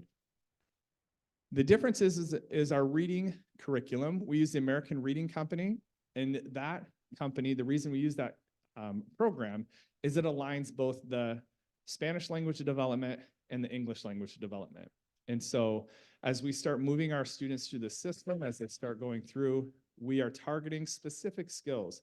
For example, in kindergarten and first grade, we're really looking at building that language development. But most of you know the English language is not the easiest language to learn. And there are non-transferable skills. If you actually learn to read in English, you can learn to read in Spanish. You may not understand it, but you can read it, correct? But there are non-transferable skills. And so in kindergarten and first grade, we've really gone through and intentionally picked out what are those non-transferable skills. And we explicitly teach those in the portion of their day that is taught in English. And so it continues to reinforce and build those linguistic skills for our students. And then we use Imagine Language and Literacy, and we actually purchased an additional program, which is Imagine Español. And again, that's to really help build the fluency and the language development for our non-Spanish speaking students. So it's Imagine Language and Literacy kind of in reverse, and really developing that Spanish language development. Our goal with our entire program is the Washington State Seal of Biliteracy. The importance behind this is that we are encouraging, and it's kind of that carrot for our students to get to the point where they can take the assessment and receive the seal. It's actually the state's way of recognizing that the students have received the highest level of achievement for language development in Spanish. And it shows that they've attained that level of rigor that would be necessary for additional college entrance and workforce experience. And so it's exciting to see what our students are afforded with this seal of biliteracy upon graduation from high school. The other thing that is important to note is that there are 40% of our Washington State jobs actually have some portion that this is a huge benefit to them, thinking about international trade and other careers where being biliterate is a huge asset, and companies are actually seeking folks to do that. The other thing that's important to note with this is that as we think about this program and closing the achievement gap, for students who are not enrolled in this type of program, there is a 50% lower rate of graduation for Spanish-speaking students who are not enrolled in this type of program than their white peers. And so when we think about that and what this affords for our students in order to graduate on time with their peers, this program really helps develop that. So where are we now?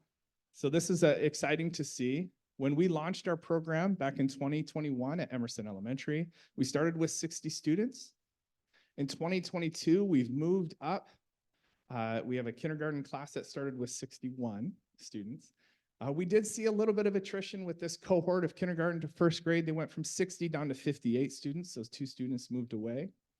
And then in 2023, we've launched with 58 students in our kindergarten. We retained the exact same number, 61 students from kindergarten to first grade in that second cohort coming through. And we dipped just slightly from first to second, going down to 54 students. So currently we have 122 students in our dual language program. That's K2 at Emerson. And we're gearing up to launch that third grade cohort next year. So as we think about this started in 2018-19 with that OSPI comprehensive review. 19-20, we launched our dual language task force. In 21-22, thank you to the school board because you guys approved the master plan for us to start this program. And we launched that first cohort in the 21-22 school year. So our current status as of right now, we have trained all of our kindergarten and through second grade teachers on the ARC curriculum, as well as how are they utilizing different tools and translanguaging for our students to be able to understand the curriculum, whether it's math, science, social studies. We have our grade 2 launched. We're in that preparation stage for grade 3.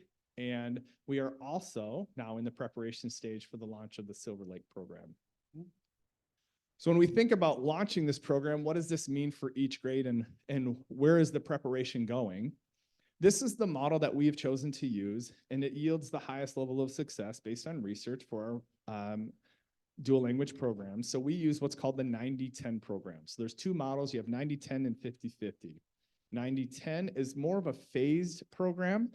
So in kindergarten and first grade, they start out 90% of their day is spent in Spanish, 10% is spent in English. When they get to second grade, that reduces to 80-20, and that continues that same difference each year, goes down by 10% until fifth grade, where they're at 50-50. So in fifth grade, half their day will be in Spanish, half in English. And then in 6th through 8th, that actually shifts to 40-60. So where we're at currently, you can see the launch of Silver Lake taking place in the 25-26 school year. At that point in time, we will have 4th grade launched at Emerson. And we are really looking forward to that 27-28 school year when we're launching 6th grade at Evergreen Middle School. And then the 2030 school year, launching 9th grade at Cascade High School, with our first cohort graduating in 2034. It seems far away, but it's going to come so fast. And we're excited for that opportunity to grow the number of students that that have received the seal of biliteracy. And through this program, we have an opportunity to double, if not triple, those numbers. So we're excited to continue to see this program move through our system. All right, so I can tell you a lot about the program from my perspective, but we have some parents as well as a principal and teachers to talk a little bit about the impact that this program is already having at Emerson.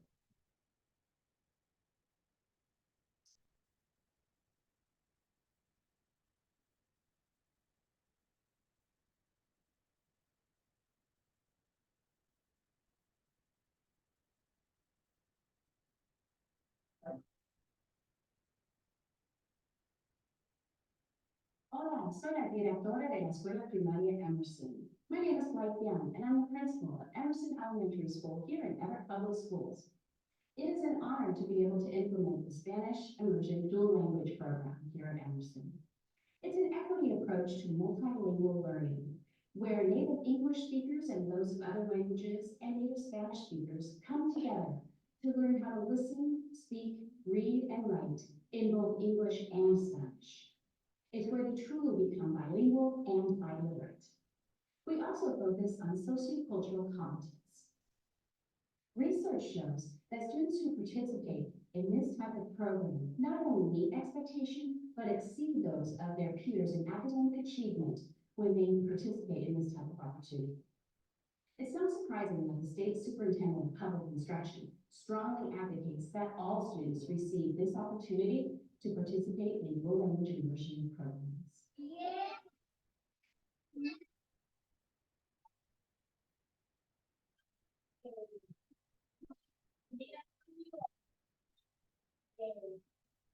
La chaqueta de Maya es suave. No siento extraño, porque siempre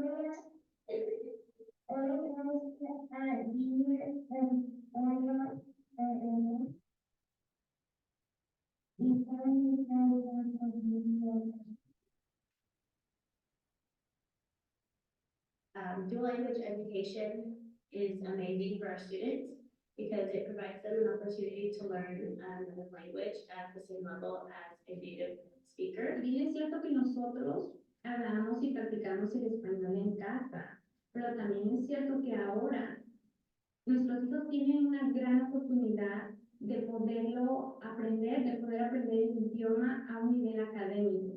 Hi, my name is Darcy Hammer. I have a second grader at Emerson Elementary. I love what Emerson is doing. I love what my son has learned so much Spanish in this program.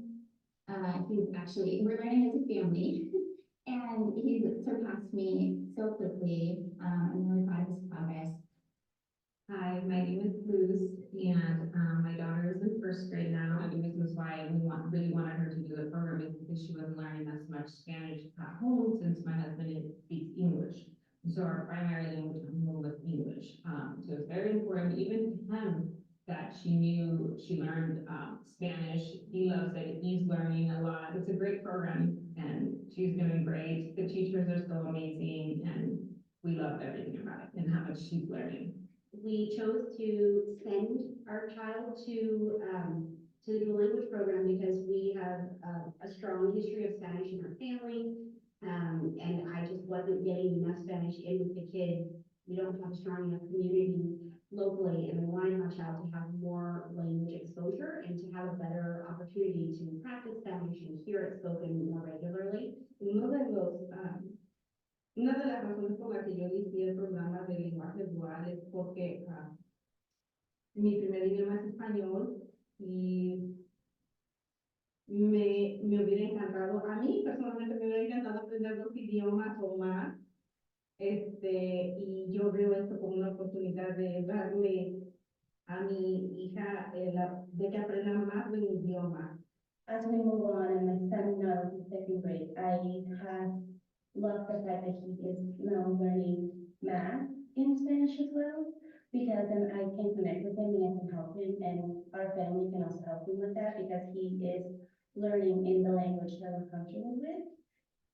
My hope is that you guys carry it through middle school and high school. I feel like that's a really big point because languages and stuff are fifth grade. As we learn together as a family, and just hope that it's something that we do together. Muchas gracias por el espacio y por esta gran oportunidad para nosotros.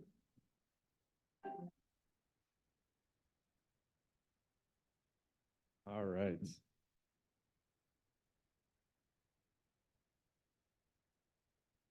So thank you so much for giving me the opportunity to come tonight and just talk a little bit about our dual language program and share with you the excitement that we have in the school district around this program.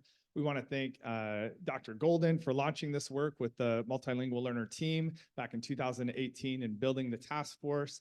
We want to thank you guys as the school board approving the plan and continuing to support this program. We're really excited about where we're going and the future that we have for this program. So any questions? Director, any questions? You can go first.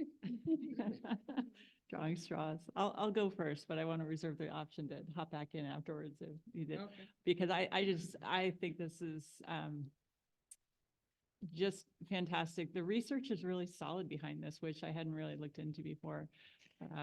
That students outperforming in both languages. A couple questions I have are, remind me again, the percentage of English speaking students versus Spanish. What is there a target? There is, yeah. Okay. So I'm glad you asked that question because there's often confusion because we talk about we're a 90-10 model.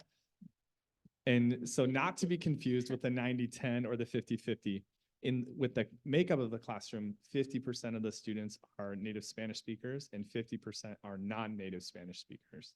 Okay, yeah. And what did that look like as far as signups go from the demand side, the interest from families, one side over the other? I don't know if we have one side or the other favoring. So far, we've had interest from kind of both sides fairly equally. Okay. We have a lot of parents that have the desire to have their kids in the dual language program.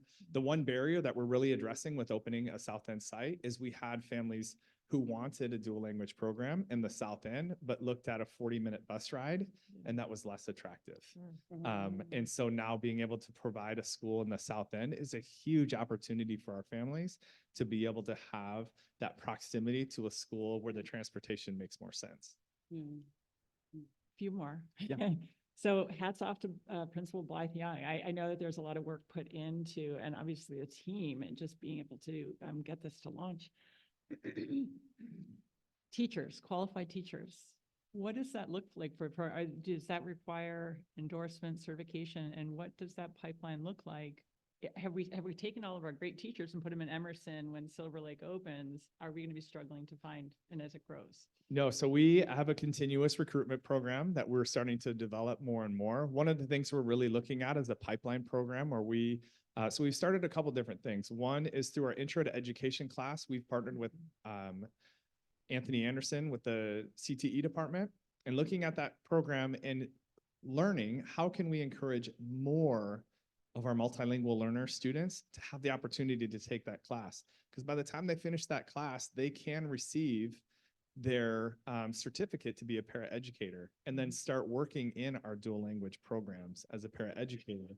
And the hope is then to partner with HR and help them get enrolled in the program to working towards their teaching certificate, where they can receive a certificate and work towards gaining the endorsement in dual language education. And so as we work towards that, we're building that pipeline right now. We've talked a lot with neighboring school districts. And as we've worked with Highline most recently, one of the things we learned from them is that this is the best way to recruit, is to actually form the partners with local universities and build the program and the opportunity. So we're starting to talk with universities about guaranteeing spots for student teachers so that they teach in our system, and then we're able to hand select them and keep them in our system. So that's going to be one of our largest areas of recruitment. And then we have a wonderful dual language facilitator that started with us this year, Erica Velasco, and she has lots of connections and is already starting to recruit. So we ensure that we have the best teachers regardless of which school this program is running at. Fantastic. I was really happy that you included the student retention on there, that information, because my mind went to, yeah, what if as they drop out, because it's obviously, and I was reading on the website, it's students can opt in on sort of a case by case basis, but you're really looking at numbers that over the years would naturally sort of start to fall away. Yeah. Yeah, I think I'll pass the microphone. Director Mason. No question. I really enjoyed your presentation because yes, I am all for this.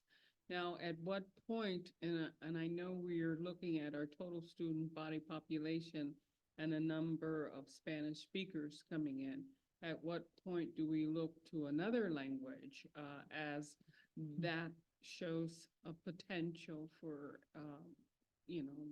having a dual language program like in Chinese or Ukrainian or some other language at another school?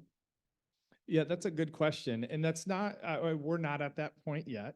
I'm not sure when that point will be. One of the things we're learning from neighboring districts, Highline being a good example, they launched a Vietnamese program years ago.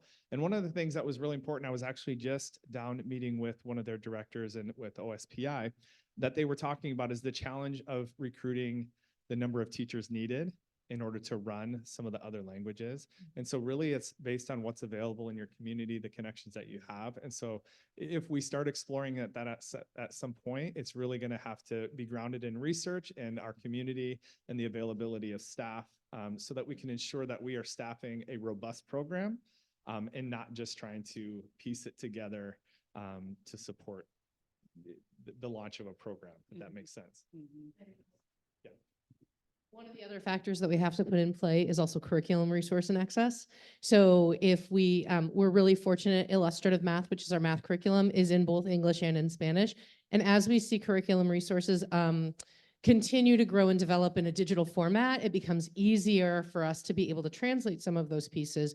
However, what we don't want is we don't want to have multiple different curricula to teach different things because they're translatable. We want to make sure that we have coordinated and aligned curriculum and it meets the needs of our students. The other thing that we want to mention is that two-way bilingual or that two-way program also requires for our dual language grant that at least 50% of those students in that program are native speakers. And so rather than a world language immersion program where maybe none of them are native speakers or just one or two are native speakers, we're really looking at utilizing this as a tool to help close English language development, so our ML learners, closing the achievement gap for them, and so targeting population that might be able to do so that we would have those learners in that program. So those are a couple of other factors. Staffing is definitely a big one. Curriculum is a second one, but also ensuring that we are serving our multilingual learners and at least 50% of that group, of that class, speaking that native language. Thank you. Thank you. One follow-up question then. For now that we're a few years into it and test scores will be coming out, we are anticipating a dip, right? Before they would sort of regroup, and it's that fifth grade that we'd see the results. Correct. Yeah. So we're looking, we know because they are learning two languages simultaneously right now, that there will potentially be a dip there. But that fifth grade is really where we should see them start to take off and be there with their peers, if not surpassing them. Another question I have, when they do testing through the Smarter Balance Assessment, is it in two language or is it just in English? It's still in English, but they have the opportunity to use some of the resources, which is they can have, there is a button that will translate into Spanish, so it'll read the question to them. So there are accommodations that is available to all of our multilingual learner students that they'll be able to utilize. But that may benefit our native Spanish speakers. It may be a little more challenging for our students who are emergent bilingual students. Yeah. Okay. Last one, I promise. Funding for transportation. This is for students that are in the dual language program. Is that state funded, that is covered? Do we know? I am not sure if that's state funded or not. One of the things that we've done is we've worked with our transportation department so that students who are maybe in a non-resident area of Emerson, maybe a Madison student, gets transportation to Emerson. And so technically it's state funded because our transportation is state funded, but we do not get additional funding to bus students from different schools within our system to that school. But our transportation department is world-class and they've made it work for us. We do not transport, as we wouldn't any other student who lived outside of the Everett Public Schools service area, we would not transport those students. Thanks. Any other questions this evening? No more questions. Well, our team would really like to thank you for the opportunity to share with you some learning both about Summer Academy as well as dual language programming. We're excited about all of these pieces. And I think, we know that the mission is about inspiring, educating, and preparing students for the future, for high achievement, but also to thrive in a global society. And quite frankly, it's programs like our dual language program that really help them to do those things. So Dr. Salzman, I'd like to turn it back over to you if there's anything you'd like to add to conclude this meeting. Just want to thank the team. I know the principals left because they had a full day, but I want to thank them for coming. I do want to just add a few things regarding transportation. As you build out choice programs, you will eventually need the state to fund for transportation, just to let everybody know that, because as you build these programs, they will come. And that would be that. Want to compliment the team and the board. We asked for a Summer Academy presentation, I believe, last year, and how do we get innovative? I really appreciate everybody being on a committee. The committee makes a difference, hearing from the principals, principal autonomy, as you see how they've done their work. And it's really important that we continue having these discussions with our board as we talk about innovations with summer programming, because summer school is probably not the same thing as it was years ago, as our students have changed, but really important. And I really appreciate the transparency tonight as we engage in a summer academy, and the future at Silver Lake for dual language is getting exciting. So thank you so much. Thank you. Great. Directors, do you have any other questions or comments you'd like to share? Great presentation. I truly want to say it was a great presentation. I really enjoyed the activities as well. I really did. And thank you so very much for all the time and work that you put into it. I really appreciate it. It was very informative. With that being said, we shall now adjourn this special meeting of the Everett Public School Board of Directors. Thank you.